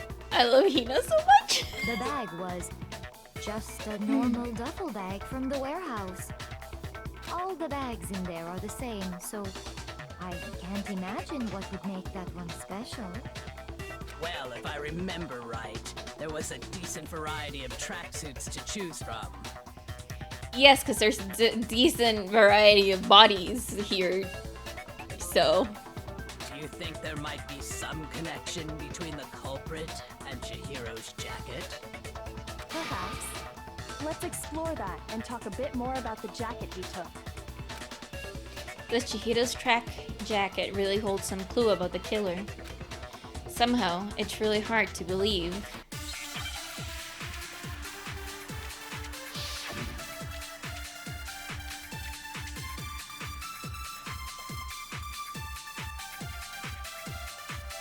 First of all, we know where Chihiro was headed. Yeah. He was on his way to go exercise. Yep. So next we have to ask, why did he choose the specific tracksuit that he did? What do you mean, the specific tracksuit? I got it! He picked that tracksuit because it matched the one the culprit was wearing. No. So, what you're saying is, the killer was wearing the same blue tracksuit as him? My tracksuit is black. I don't even have a tracksuit. We know. Cause exercising sucks. It actually kind I of have a sucks, white but it's tracksuit personally. better for your body. I got it from the warehouse, if you must know. Did any of that really help us get any closer to figuring out who the culprit is? No way. Not a chance. You heard him, right? What he just said without even realizing it? What he said just now is really odd. How did he know something like that? First of all, we know where Chihiro was headed. He was on his way to go exercise. So next we have to ask, why did he choose the specific tracksuit that he did? What do you mean, the specific tracksuit? I got it! He picked that tracksuit because it matched the one the culprit was wearing. So, what you're saying is, the killer was wearing the same blue tracksuit as him? No, it's wrong.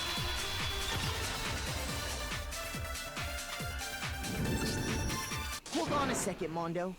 What did you just say?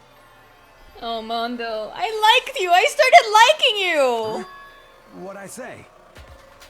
When Celeste testified a few minutes ago, she said... I saw him stuffing a track jacket into a duffel bag.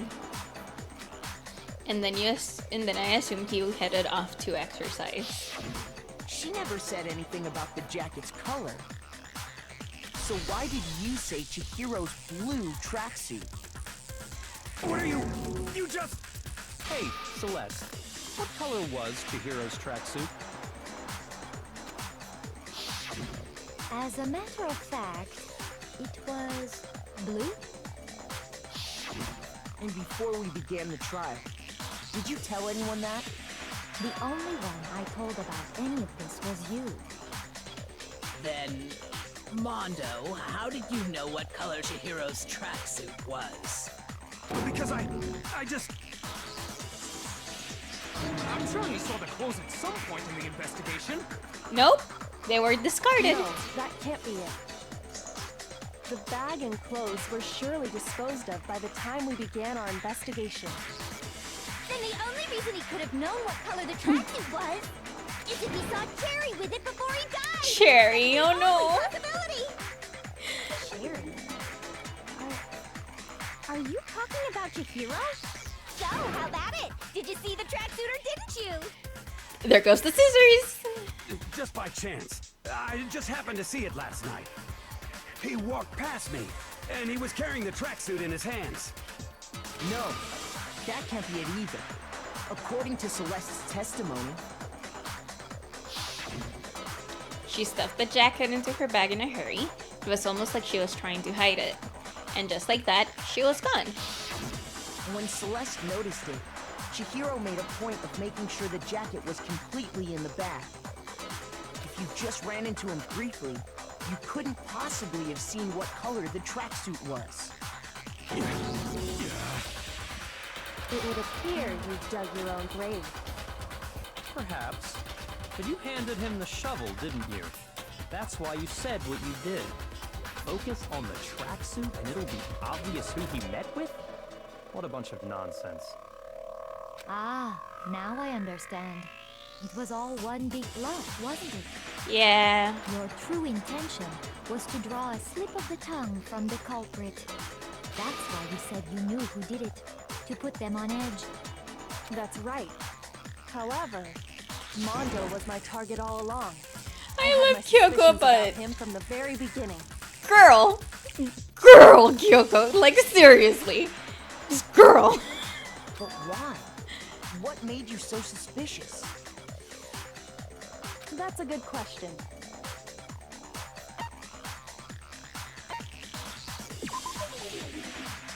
Nope. There was a certain turning point that tipped me off. Oh, I might have been right. Maybe you didn't notice it, Mondo, but you tend to refer to men and women differently. You only call guys dude. For girls, it's chick. I didn't notice that. And after he was killed, you happened to refer to him as dude. Once I picked up on that, it occurred to me that Mondo knew something we didn't. I didn't notice that. You notice such a tiny detail? Are you a witch? She's a witch! You're positively frightful. I mean, from everything that we know, Kyoko is the ultimate detective, I think. That's what I'm gathering from her. No, I'm not the frightful one. Not nearly as frightful as someone capable of murdering a friend. Mondo, was it really you? Did you really kill Chihiro?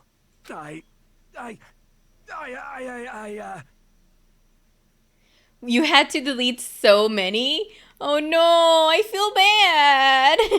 I hate it when people spoil this game, like not this game specifically, but like games in general, to people that are sharing their first playthrough with you.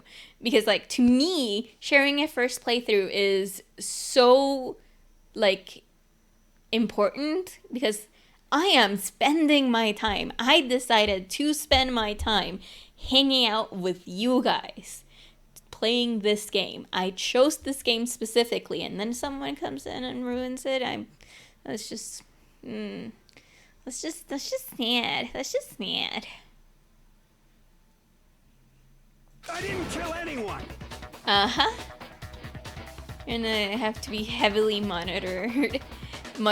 Yeah, no, I can imagine that. I watched the 999 Let's Play when it came out, and oh boy. That one, yeah. I'm so glad that she has very good mods to help around with that, because I am glad that I have a small audience for this game. And that so far no one has spoiled anything. You've been all over me, judging everything I say, putting words in my mouth. What gives you the right to treat me like a goddamn criminal? Oh, I was liking you, Mondo. Yeah, he would never do something like that. This is a false accusation. Oh yeah. I steer clear of comment sections when I'm watching those back in the day. Seemed too risky. Were you watching it blind? Because it's a great playthrough to watch blind, yeah. Oh my god. Epic. 10 out of 10. It's true. My reasoning on that is pretty shaky. That was fast. Well, this does present us with a problem. It seems we are all out of leads. Oh, I forgot that Hifumi had something to say. That's what my little ghost friend is telling me. I hate Hifumi. Like, I love his voice actor, but I hate him. No. Oh yeah, that reminds me. Hifumi, weren't you telling me you'd found some evidence? Really? What kind of evidence? Actually, now that I'm thinking about it here calmly, it might not be all that relevant. Jeez, does your confidence just get up and walk away? It's fine, man. Just tell us. Just tell us. I love it. If you really insist, then, here it is. What do you have there? It happens to be an e-handbook. I found it laying on the ground, so I scooped it up. Wait, I have to repeat what Jill just said. What do you have there? I love it. I did not expect Jill to be a really good character. I did not expect it. It's so good. It's such a great plot twist. I love it. You found it on the ground, right? Then it must belong to... Chihiro? I got it! We know Chihiro's handbook was missing Oh, from okay. the scene of the crime, right? Ooh, I forgot about that.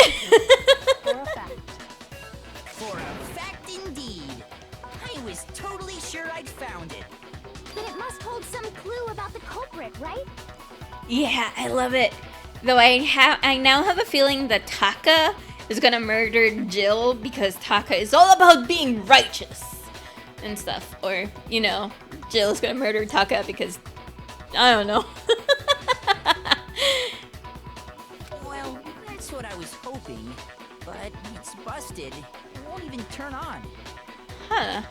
I imagine the culprit broke it to get rid of any evidence after the murder. That's odd. I didn't think the handbooks were quite so fragile. Also, Monokuma said it wasn't. Like, they aren't. You're right. They're not. They're totally waterproof and shock resistant. It would take an awful lot to break one. And yet, this one does appear to be broken, as is Leon's, sitting useless in the main hall. For all your confidence, that is a remarkably high failure rate. Do you think there might be some kind of mystery in there somewhere?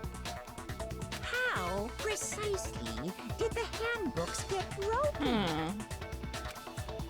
How did the handbooks break? There's only one possible explanation. by hitting its weak point. I mean, I guess. You already told us before that the handbook has Oh, 1 week. that was a week ago. Don't make me remember things like this from a week ago. You remember that? Sure, maybe I let that slip, but I never told anyone what the weak point actually was. But if the handbook is supposed to never break, and 2 of them broke in quick succession, then we can only assume that someone's figured out its weakness. Yeah, that's true. You know what the weakness is, right, Monokuma? So, what is it? Stop it with the car alarms. I'm streaming. You're asking me? I think it's a necessary piece of information if you want this to be a fair trial. I love that Mundo's face is like blazing mad. But if I tell you, and someone else decides to copy it, that would be very not good. Very not good. Just tell us already. Why would we want to break our own handbooks?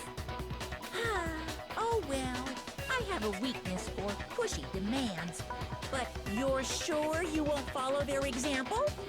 Then allow me to make a special announcement. The weak point of my cutting-edge e-handbook is... when it's exposed to high temperatures for too long, it will suffer a meltdown and totally break! Oh boy. I flippin' knew it! You knew it? Yeah, because I found the handbook laying on the floor of the sauna.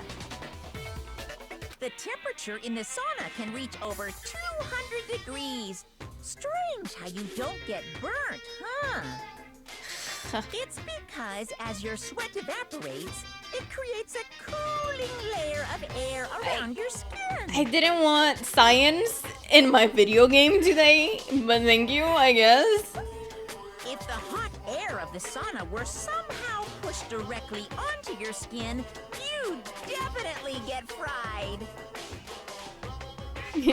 That layer of I mean, we air are will in a get school, blown so. away. That's why you may feel a burning when you move around.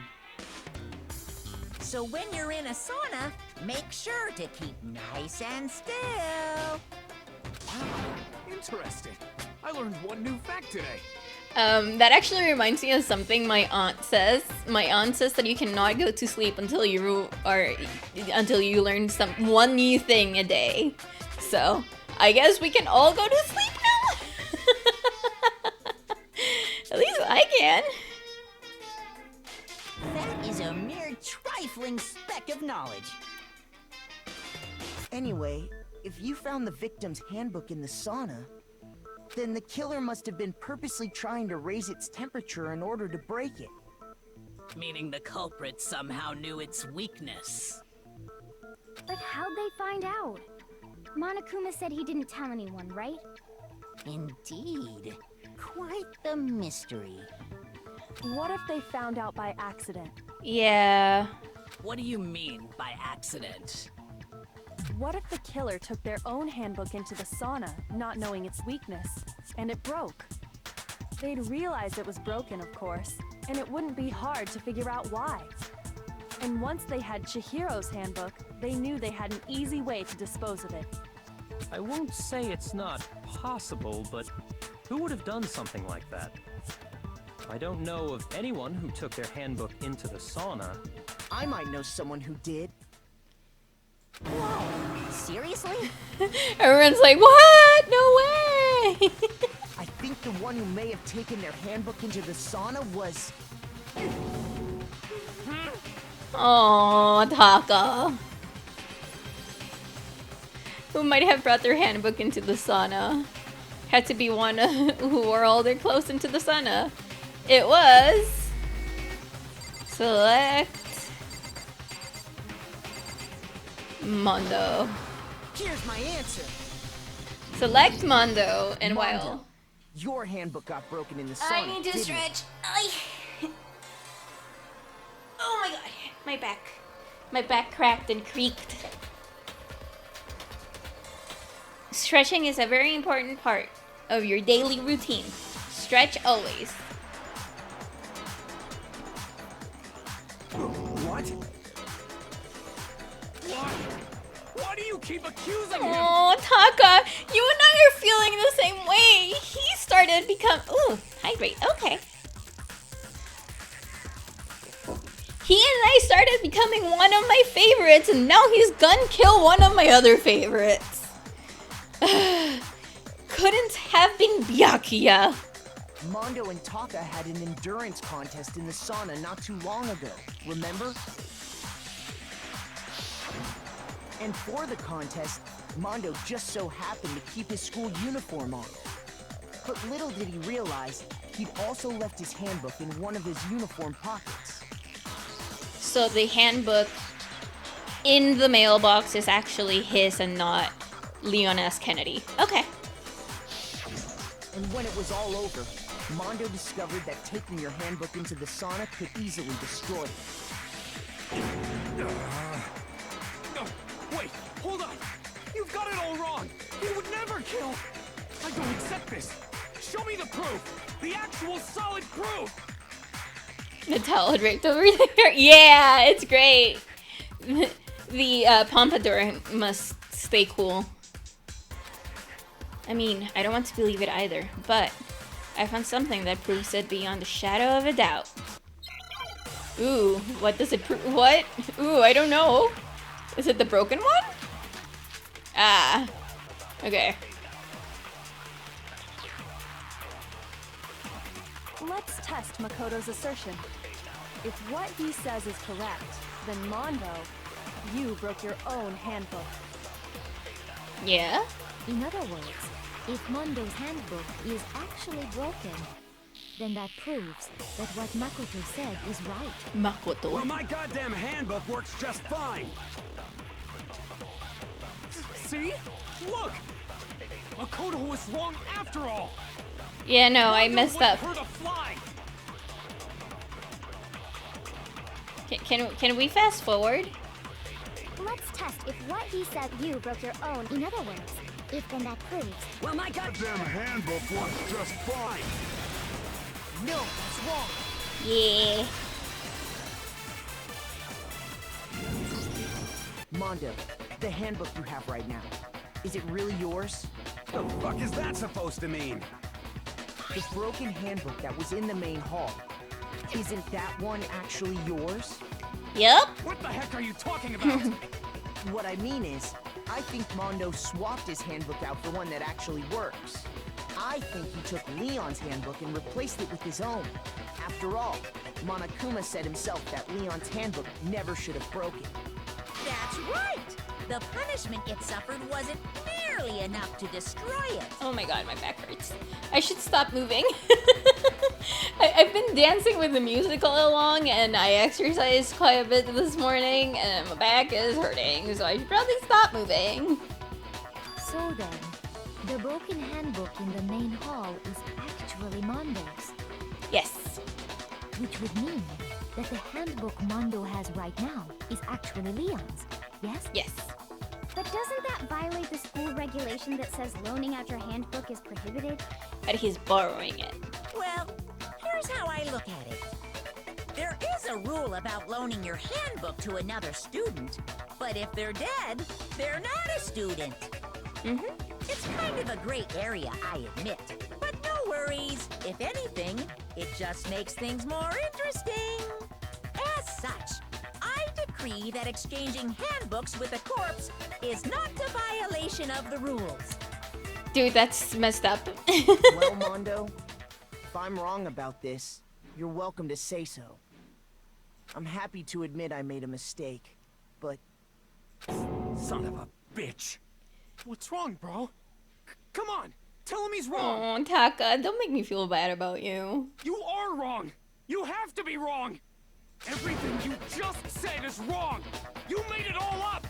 Okay, then why don't we look back on this case one more time, from the beginning? Oh, is this a comic book? Everything will become clear. Is this the And we'll comic all book? see if I was right or wrong. Oh, heck yeah, comic book. Comic book. Oh, look at her. There. No.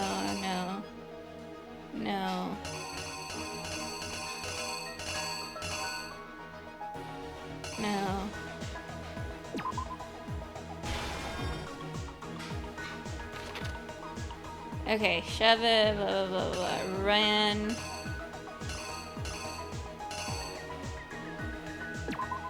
Boys,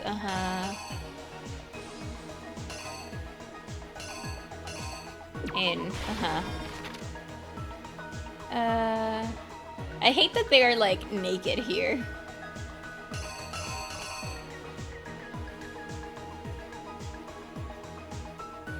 No, that's not it yet.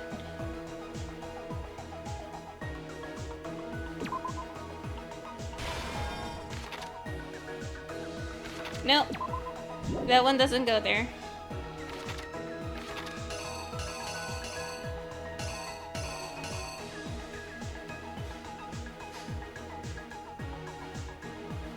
What goes there?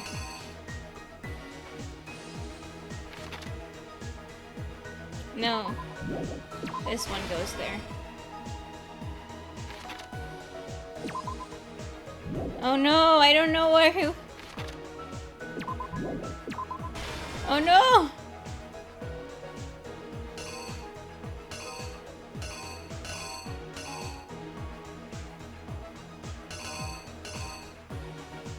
I don't know.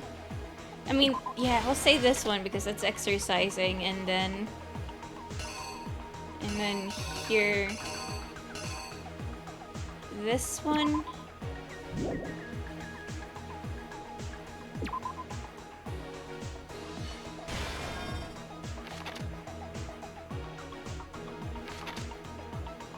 And now this one here. No. This one doesn't go here. This is putting the thing up. Oh my god. Yeah, there we go.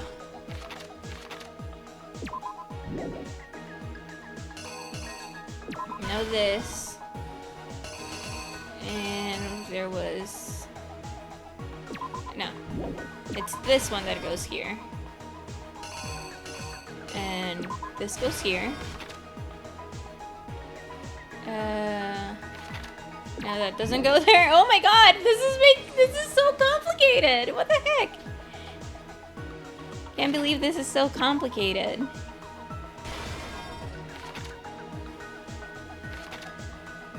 Okay, so this is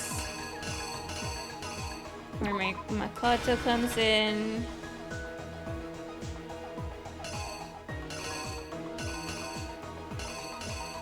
Writes the thing.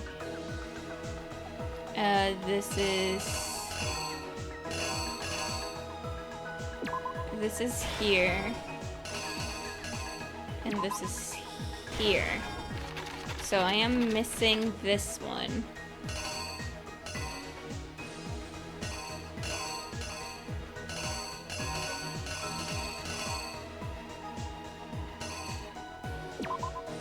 This? Yeah, I think this is what it is. First, let's take a look back to before. I'm gonna put it in automatic. Last night, Celeste saw Chihiro in the warehouse, correct? Yes. At the time, she was apparently stuffing something into a duffel bag. That something was a blue tracksuit. You can confirm this, right, Celeste? Yes.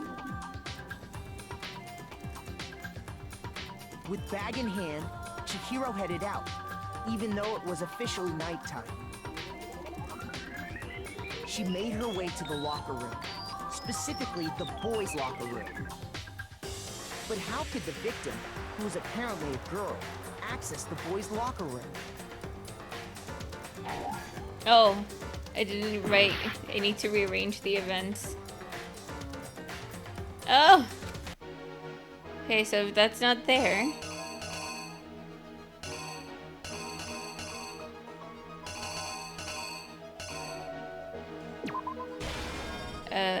Wrongy handbook. Here's exactly what happened.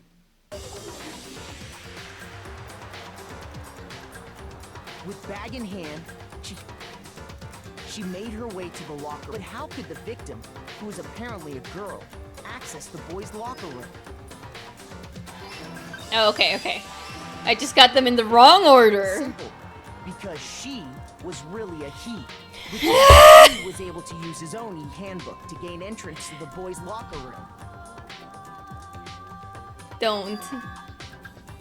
Once inside, he met with someone there. And the person he met was the one who killed him.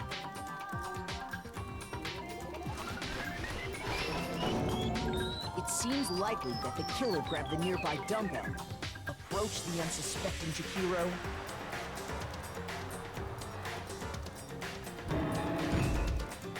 and attacked him. Yeah. Oh, it's not. Oh my god! Then...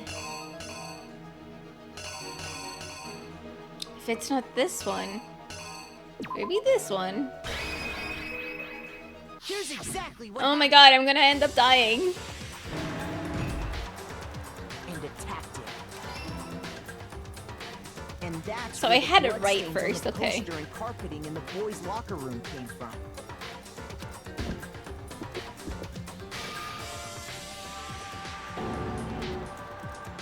It was likely in the heat of the moment. The body was arranged, but the murder itself felt unplanned. Which is why the killer hurried to try and hide the act. First, pulling up the bloodstained carpet. Then, removing the bloody poster. Yeah, Jesus, I don't have it.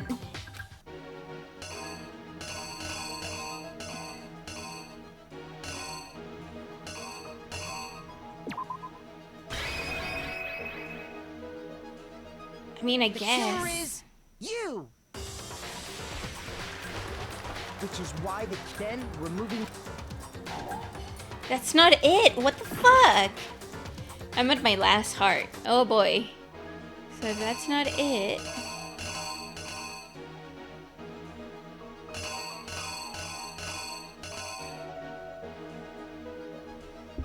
So...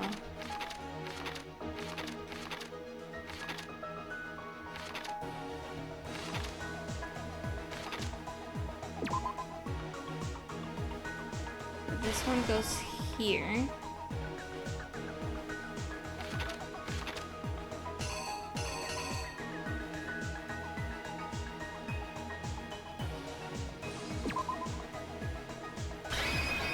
I don't know how he does this.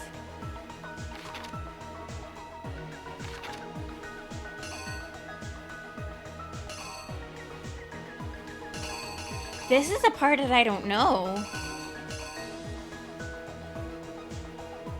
No. The killer is you! I'm gonna die. Which is why then remove... and finally carrying the corpse into the girls' locker room. A girl's handbook was necessary to get into the locker room, of course. But this alone doesn't prove that the killer was necessarily a girl. After all, Sayaka and Junko's handbooks had been placed in the main hall. Using one of those, a boy could get into the girls' locker room without much problem. Oh boy.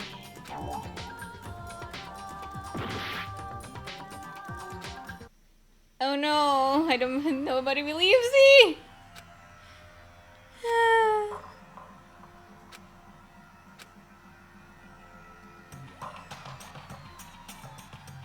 Appeared to the world with Makoto. It's not the black hand. Oh no! Yes, definitely. I refuse to give up yet.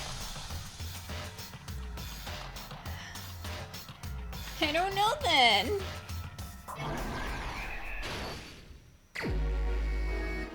Okay, here.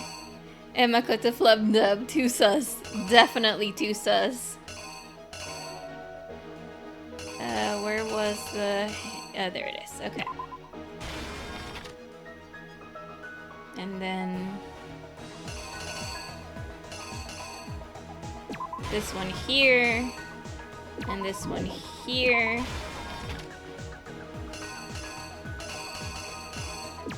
This here. This here. Where's the one where he picks up the poster? And then girls.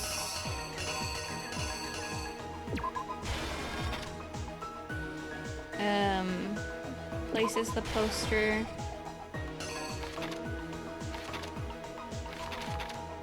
No, I don't think this is right.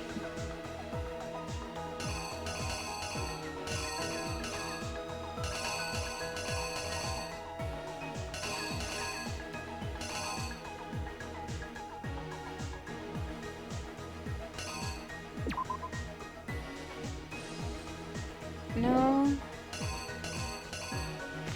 Okay, so this one, if we move here.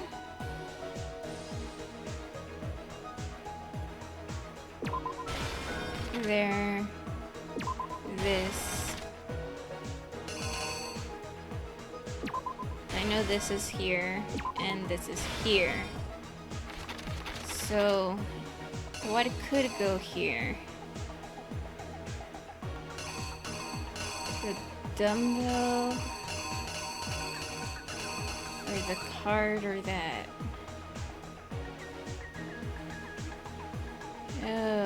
Oh boy, I don't remember what I had chosen before.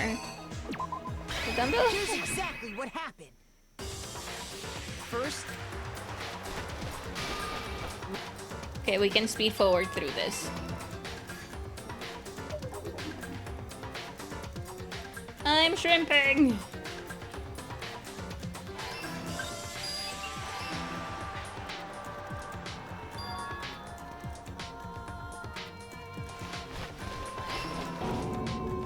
Could it be that he actually killed his brother by accident and that that's what he's most ashamed of? The most embarrassing thing ever?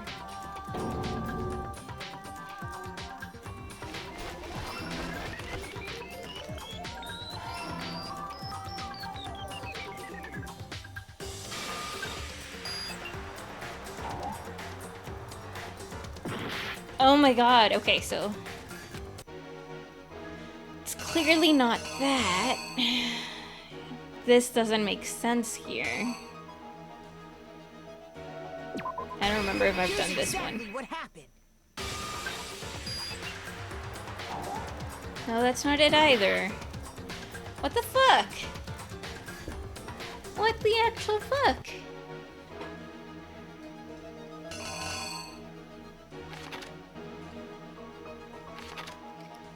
If you click the question mark... Oh. Killer took something from the... Oh! Are you kidding me? Here's exactly what happened. After all, Sayaka and Junko's handbooks had been placed in the main hall. Using one of those, a boy could get into the girls' locker room without much problem.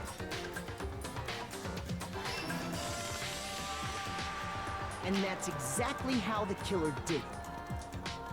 With the carpet and the poster they brought with them, they got to work. That is a very tricky blank spot. They changed the layout of the boys' and girls' locker room in what you might call a crime scene switch.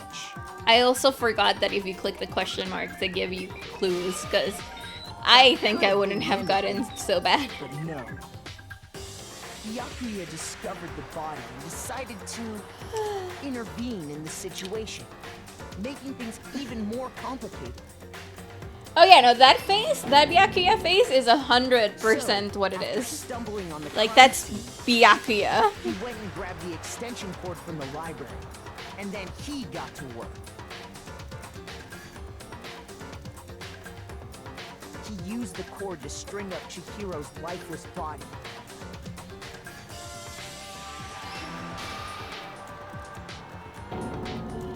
Then, using the victim's own blood, he left a grisly message there at the scene of the crime. He wanted to create the illusion that genocide I wanna Jack was murder responsible Byakuya. for the slaughter. Byakuya doesn't deserve to be in this Around the same game. time that Byakuya was putting together this facade, the killer, having already disposed of Chihiro's bag and other belongings, arrived at the sauna. There, they planned to destroy the last piece of evidence, Chihiro's handbook.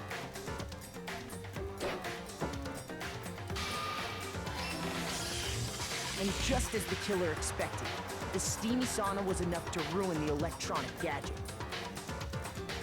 Somehow, the killer knew that the handbook couldn't stand up to the heat of the sauna. And the reason they knew that is because the sauna had already wrecked their own handbook. And that's how it all played out. I still don't know how he got a girl's handbook. Considering that he had Leon's handbook? Isn't that right, Mondo Orada?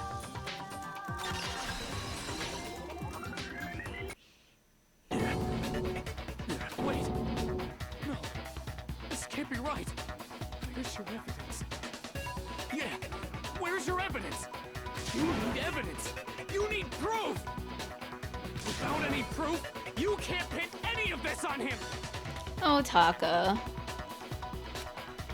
Evidence that Mondo is the killer. That already revealed itself earlier in the trial.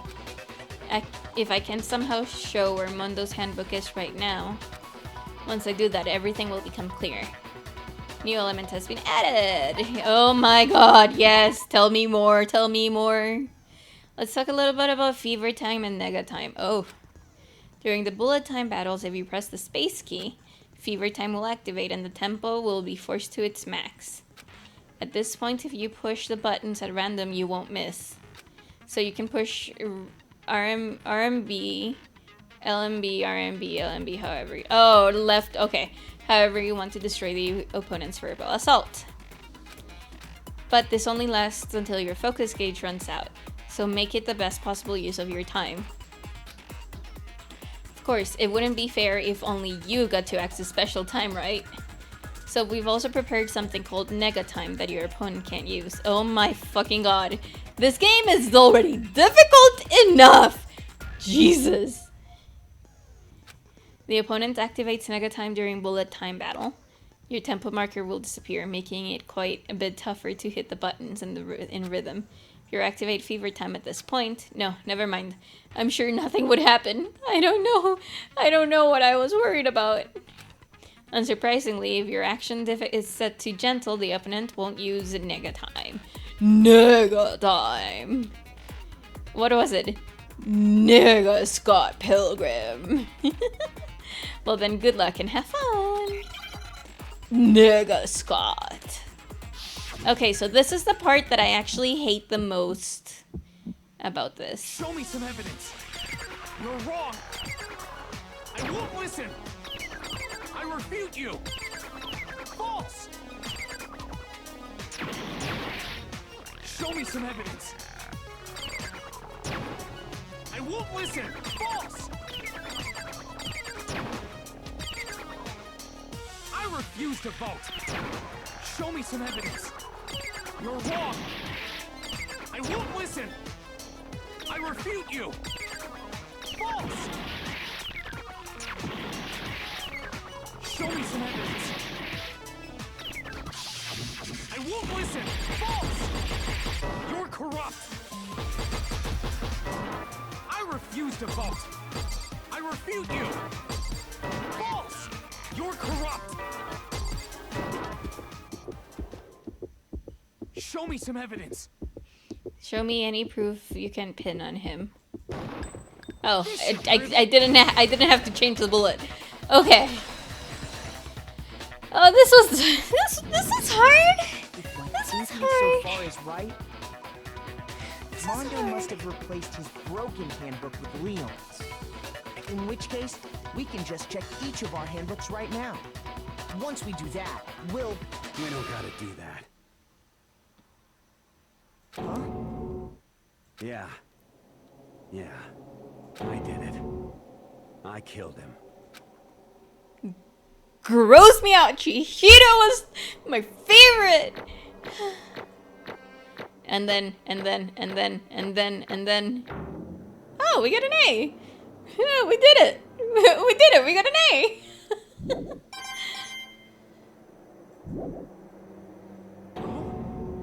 Bro, what are you saying? I got no choice, man. After hearing all that, I gotta just give up. But don't men never give up and never surrender? Or was it more like, never gonna give you up, never gonna let you down, never gonna roll around and desert you? Anyway, sorry, I actually really like the song, so it was really funny just to put it in there. Go ahead, Monokuma. Get it over with. Ask for the goddamn verdict. Roger that. Wait! Hold on! No waiting, no holding on. Time for the moment we've all been waiting for. Grab your lever and give it a yank! Who will you elect as the Blackened this time around? Will you make the right choice or the dreadfully wrong one? What's it gonna be? What's it gonna be?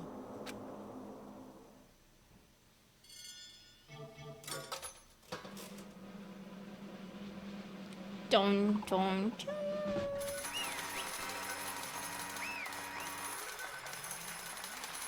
I love that if we get anything wrong, it's our fault, so everyone dies because everyone voted on us. But if we get it right, it actually is this. Oh, this time it looks like you got it right again! Yes, it is so. The Blackened that killed Chihiro Fujisaki was... Mundo Wada! Unbelievable. In case you're wondering, the vote was not unanimous. Kiyotaka chose the wrong answer. You're treading very close to the danger zone, Mr. Ishimaru. You need to be more careful. I refuse to believe it. There's no way he would kill someone. Sorry. What is this? Why are you apologizing? Why? Why? Why? Why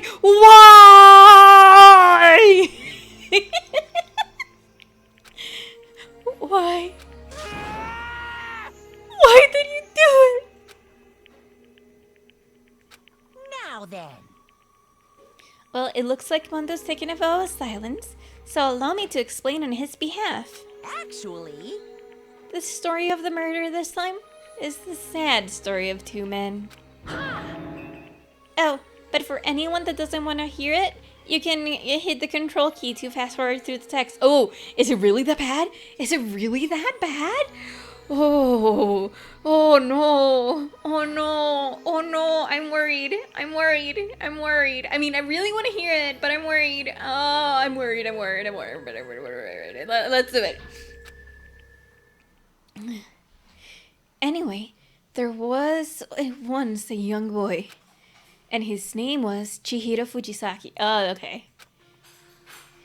He had an extreme inferiority complex regarding his own lack of strength. You're so weak, even though you're a boy. He'd heard things like that as long as he could remember, and he couldn't overcome his weakness. On the contrary, he tried to hide and buried himself further and further into that weakness, to take on that fragile form of a petite young girl. He had chosen that as his way out. Now, nobody will be able to say anything about even though you're a boy. But no matter how tightly he wrapped himself up in that shell, the inferiority complex had already taken root deep inside of him and was not so easily weeded out. As it turned out, the shell was completely empty. The complex didn't disappear. Instead, it only grew stronger and stronger. I'm weak. Weak.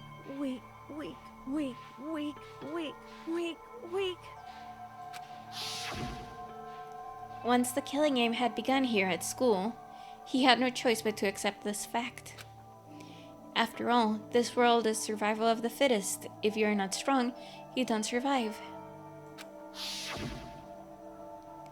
And then the lovely and hateful Monokuma announced the revealing of embarrassing secrets. Which of course included Chihiro's embarrassing secret, which I was more than willing to divulge. Even though he dresses like a girl, Chihiro's actually a boy. Oh my god, I hate him. Hey, And that was something Chihiro couldn't let anyone find out, no matter the cost. If that was revealed, it would be the end. The hardened shell would crack, the armor would fall away. Without a doubt, those around him would torture him more than ever before. Everyone figured being thrust into such a dilemma must have sent him spiraling into despair. What? And yet... I'm sorry. I don't really want to talk about it right now. But... I also don't want to leave things the way they are, so maybe I can talk about it later. After I try my best to become strong, then I can tell everyone. Annoyingly, he used the threat to discover to motivate himself to become stronger. That's right. Now's my chance. I want to change. I'm going to get stronger and accept who I am. Strong enough so that when someone says, even though you're a boy, I'll be okay. I'll get better. With that thought at the front of his mind, he resolved to take immediate action. And so, that day he made the commitment to begin exercising. He was prepared to retain his mind and body, but sadly, that would be the first and only chance he would get at it. Hey, When he decided to start exercising, he thought it would be good to ask for someone's help. But he wanted to tell that person his secret first, and then ask them to help him from there. And the person he went to... Yeah, that's right. It was me. Yep, it sure was. The biker gang fella had been painfully clear about how important his manly promises were. So Chihiro probably figured that even if he confided in Mondo, his honor would make him keep the secret. Uh-huh. Plus, Mr. Macho Mondo was the very symbol of a strong man that Chihiro had always aspired to. Maybe talking to Mondo about it will help me give me some courage. So he went on and asked Mondo to help him become stronger. That sounds like it. I think that's wrong, and it's Monokuma saying that. But okay, let's go. That was his aspiration, and he thought that only with Mondo's support would he ever be able to come close to that. Correct. So then, that must be why Mondo did what he did, to keep the promise he'd made to Chihiro. Huh? Did what he did? You mean that's why Mondo carried Chihiro from the boys' locker room to the girls' locker room? Indeed. Yes, that's exactly what I mean. Wasn't that to cover up what he'd done? Certainly. That could have been part of it, but I don't think it was the main reason. The real purpose was to keep the promise between men he'd made to Chihiro. But how does moving the body keep his secret? Because if everyone knew he'd been killed in the boys' locker room, then everyone would have been arguing about how she got into the boys' locker room, right? Once that started up, at least a few of us would have immediately begun to suspect his identity. So, he tried to protect Chihiro's secret by putting him in the girls' locker room and stealing his handbook. See? Then, Mondo did all of that to keep the promise he made to Chihiro, who he'd also killed? Oh my god, this is actually a little bit... Head hurt, oh no, head hurt. Why would he do that? The more I hear you talk, the more I don't understand. I mean, you guys trusted each other, right? So why? Why did you?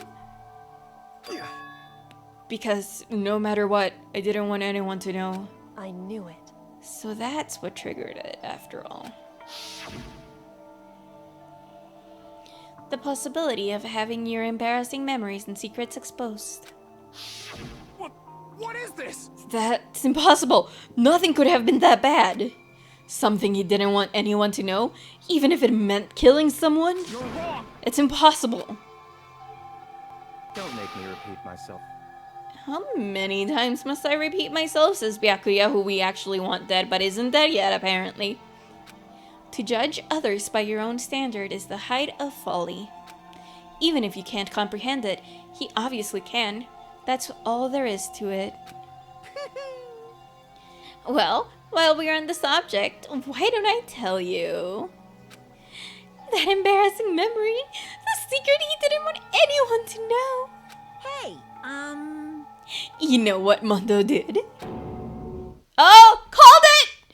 Everyone claps for me, I called it! I called it! Oh no! But I called it! Oh no! I didn't want to be right! I didn't want to be right! That's horrible! I didn't want to be right! He killed his own brother!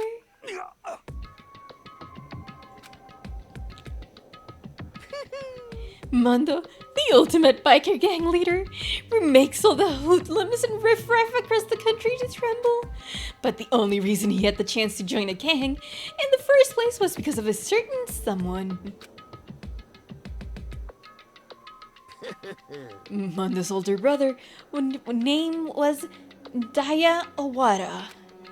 Mondo had nothing but respect for him. It was because of Daya that Mondo ever got on a motorcycle. Mondo's brother was his only family growing up. He was the only one Mondo could trust or respect.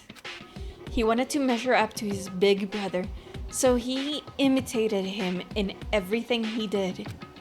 Mondo was the epitome of starry-eyed kid brother.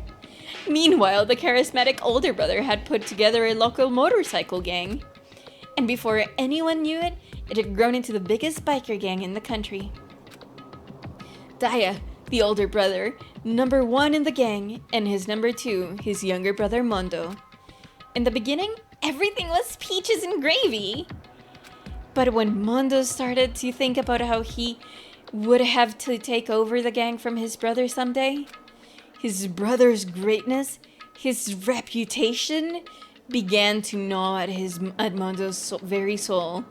I like that they are Diamondo. Yeah, I know. I think they mentioned it. I think they mentioned it early in this chapter, so that wasn't Diamondo wasn't really a surprise, but it's a cool touch. Hi, Guma. The kid's gonna take over for Daya, huh? Daya created this gang with his bare hands. Mondo's just along for the ride.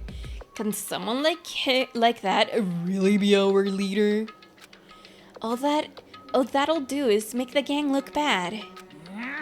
Almost every day, Mondo heard the gossip, whispers of the other members of the gang, which is why I gotta get stronger than Daya.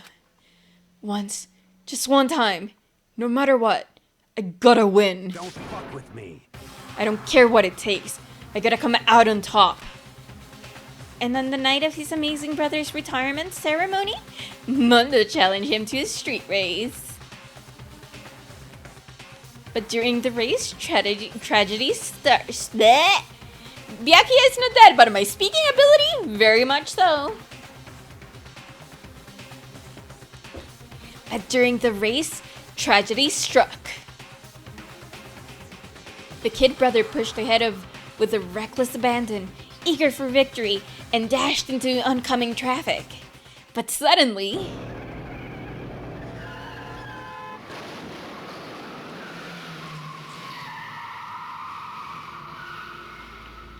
laying in his kid brother's arm, the older brother delivered his final words. My bad, kid. I fucked up. Sorry. Of course he knew it was his brother's fault, but Daya never blamed him for what happened. Hey kid. Oh, wait. Hey kid, the rest is up to you. No matter what, you gotta keep the gang together. 'Cause it's the team you and me put together. It's a promise between men. He decided to hide the truth of what happened from everyone else in the gang. In order to keep the gang together and keep the promise to his brother, he could never admit it to anyone that it was his own weakness that caused the accident. And as a result, the team was made even stronger under the banner of the kid who'd bested his big brother. Daya was gonna lose to his kid brother, so he got stupid and got himself killed. That became the explanation for what happened. Mondo's lie became the truth. He wanted to lead the team so bad, he was willing to tell all kinds of lies about his brother. I'm strong. Strong. How fast do you say strong to until it doesn't sound like a word? Let's go. Strong. Strong.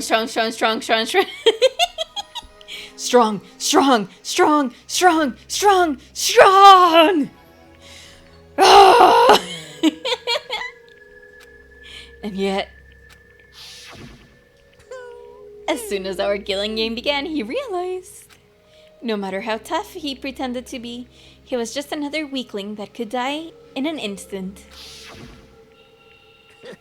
And then the hateful Monokuma announced the revealing of the embarrassing secrets. And at that point, it was clear I would have no problem shedding light on his secret. Mondo killed his own older brother. No matter what, I couldn't let the other gang members find out. If that happened, everything would have been ruined.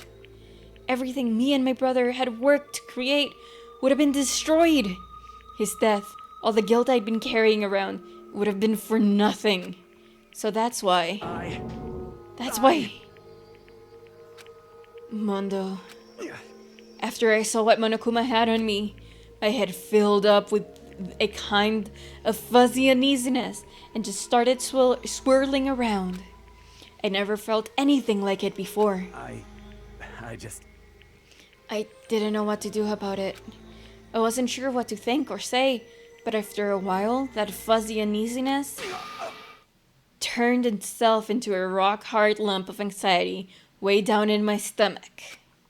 And it was right around then that Chihiro asked me to start working out with him. And right there, he told me a secret. Seriously? Jesus! I'm sorry. Yeah, sorry. I lied to you. But why? Why now? Why are you telling me this all of a sudden? Huh? 'Cause, I mean, you've kept that secret all this time, right? If anyone find out, you would. But... You're right, but... I want to change. I wrap myself in lies. I'm weak. I want to destroy that version of me forever. His words were like a knife in my gut. I felt like he was exposing the lie I'd been living myself. I have to change. I don't want to be weak anymore. You're so strong, it can't hurt you, right? Whatever secret Monokuma might tell us. Oh. You piece of... So what? You're saying I should just say it? What? You're saying... What? You're saying if I really am, I should just be able to tell everyone my secret? Huh? I was jealous. I was jealous of Chihiro's strength. He had the strength to face his own weakness, to try and overcome it. It was that kind of strength that I've never had. So I was jealous of him. And that jealousy broke me. What? Are you making fun of me? I'm strong? Are you fucking with me right now? No. I'm not making fun of you. You really are strong, Mondo. I felt like I could hear something starting to creak. Something inside my head. What did he want me to do? What was I supposed to do? Was I supposed to just sit back and let my secret get revealed and ruin everything? What's wrong? What?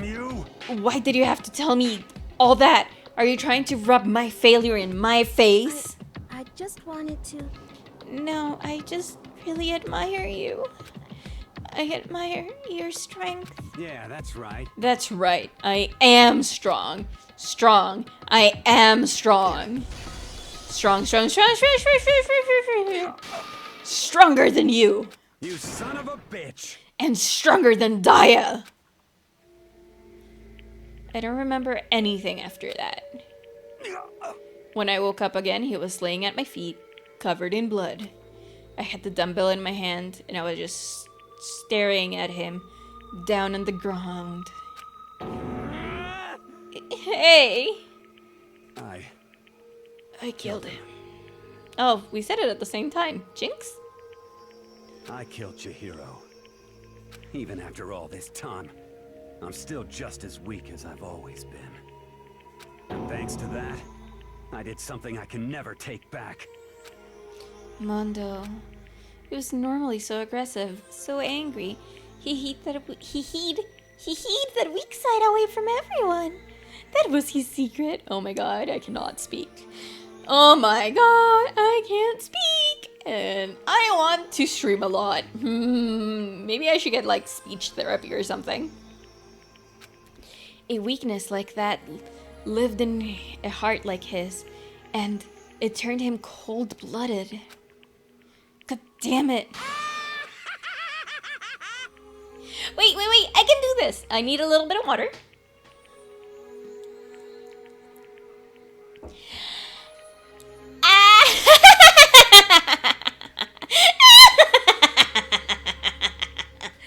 Perfect. I like it. Sorry. I'm sorry. Look at him. You see? You're all just like him. For a secret from the past.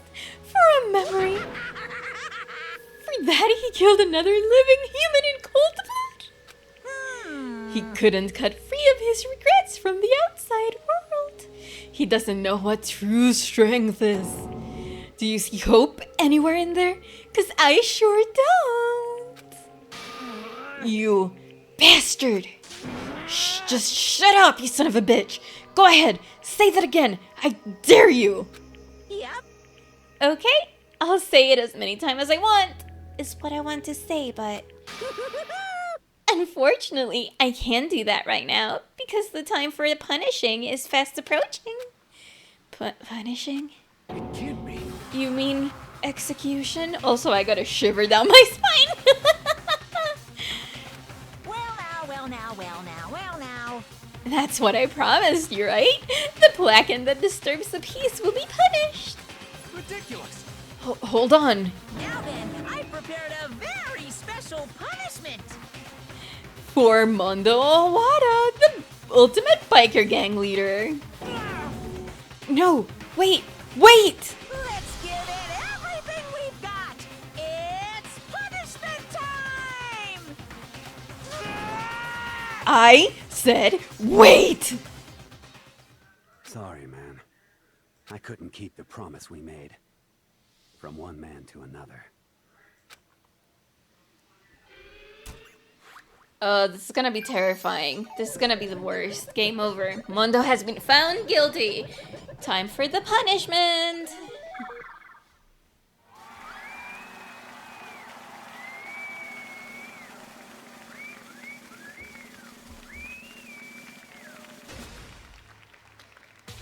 Oh boy, this is not nice, is it?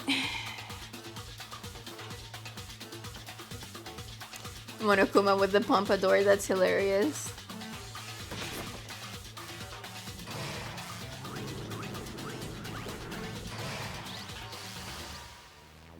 The Cage of Death!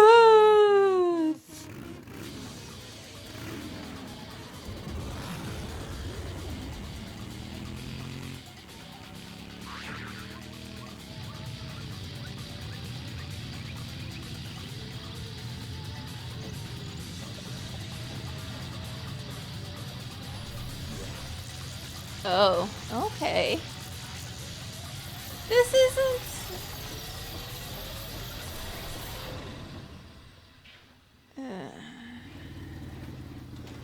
This isn't this. Yeah? I literally am finishing the trial.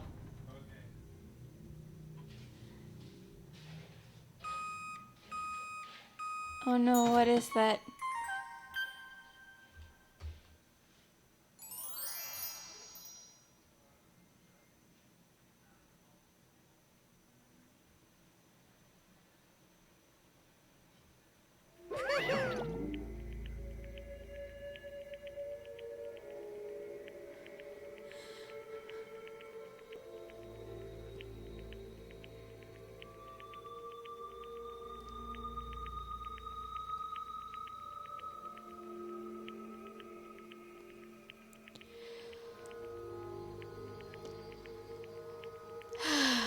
Okay. Okay. Okay. Okay. I guess. Okay. Okay. Laugh at death, and your soul will forever be at peace. It can't be. My brother. Another murder and another execution. I want to feel again. Everyone's lives are taken so lightly here. I feel like I might be going mad. Maybe I'll just let it happen.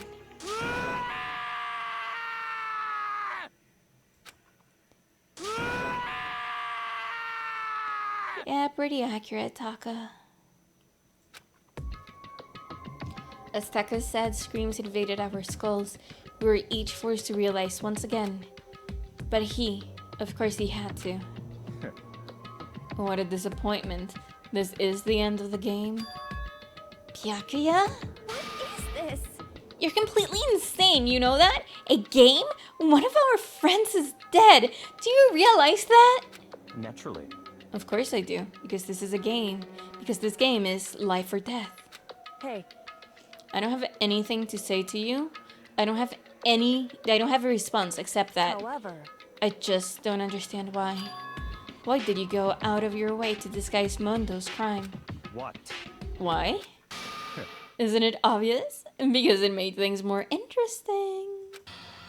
His voice was calm, Oh, sorry, he would have said it. Because it makes things more interesting.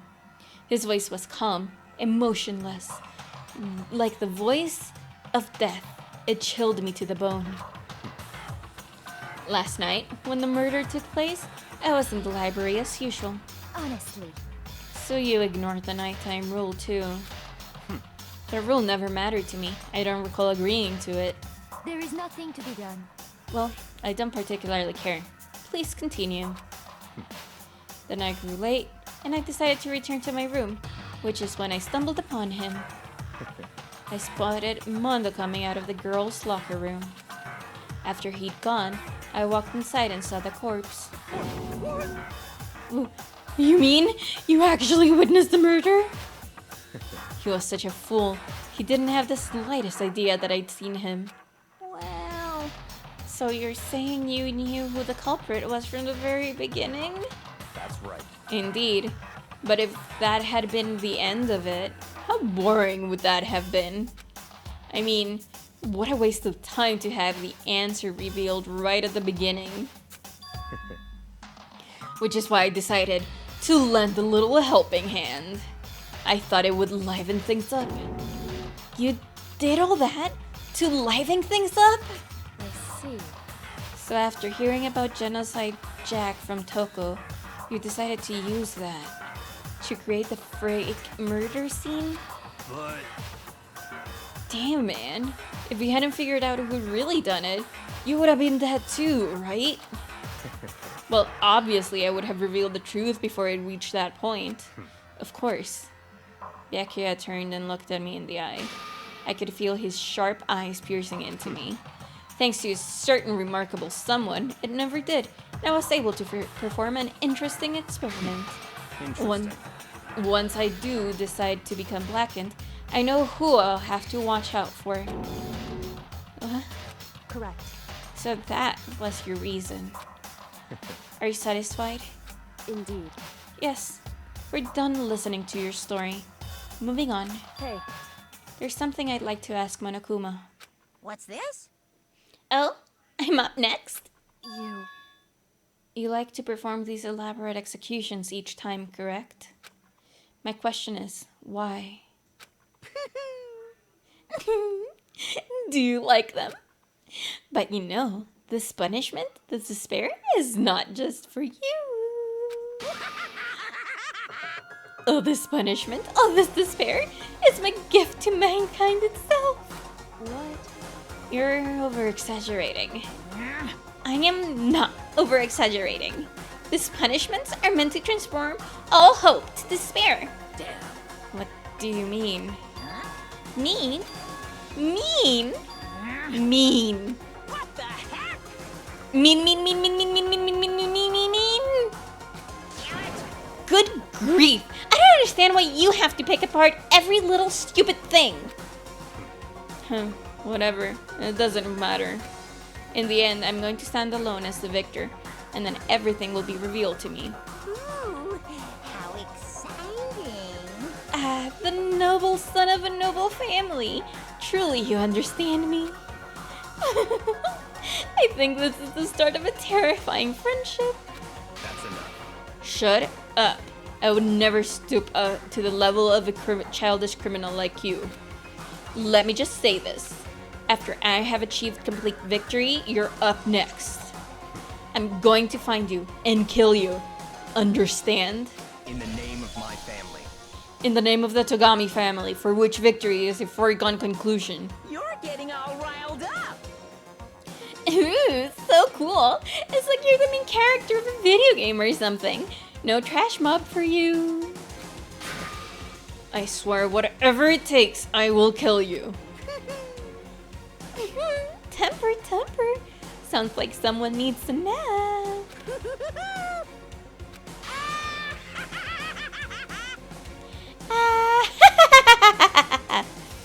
I am out of water, so I cannot stretch my voice that long. Monokuma's laughter peeled across the courtroom, and the curtain closed on the case of Chihiro and Mondo. But I knew that wasn't the end. The killing game would still continue, because the mastermind wouldn't let it end. For those of us who were still alive, our worst fear and despair kept on multiplying. It was the kind of despair that felt like a blind puppy in hell had more of a future than us. All of our courage, our effort, our friendship, it felt like it amounted to nothing at all. It was the worst kind of despair.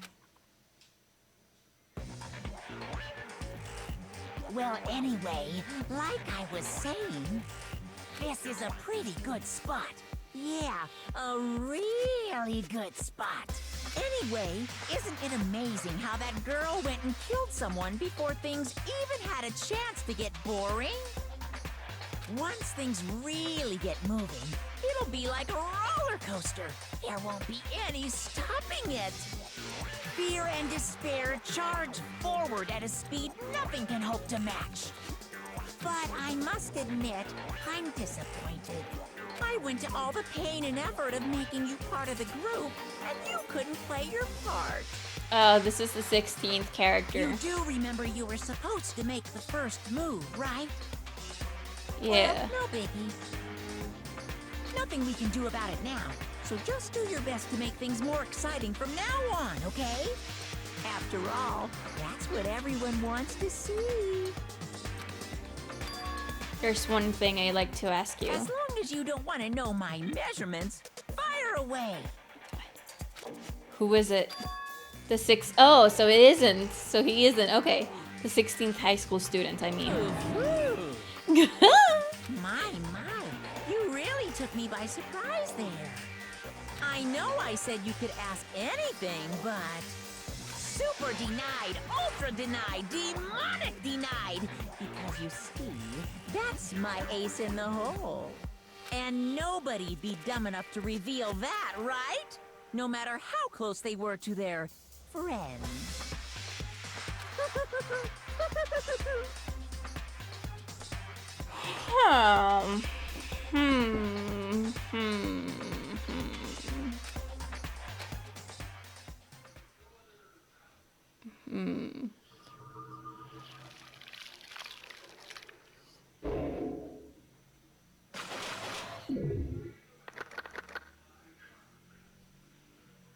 Hmm.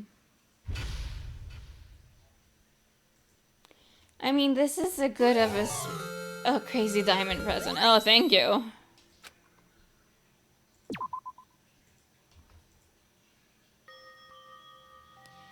So this is a good spot to end. So there's a mole in the group. Yes, it's what it seems.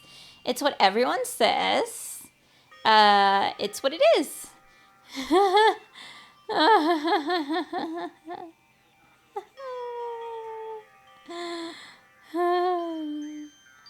Anyway.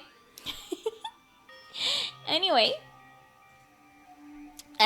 We are going to raid a good friend of mine, Mayo Hello, who is currently streaming Pokemon Coliseum, which is very good. It's a very good game. I still haven't played it myself, but I've seen a couple of other people play it.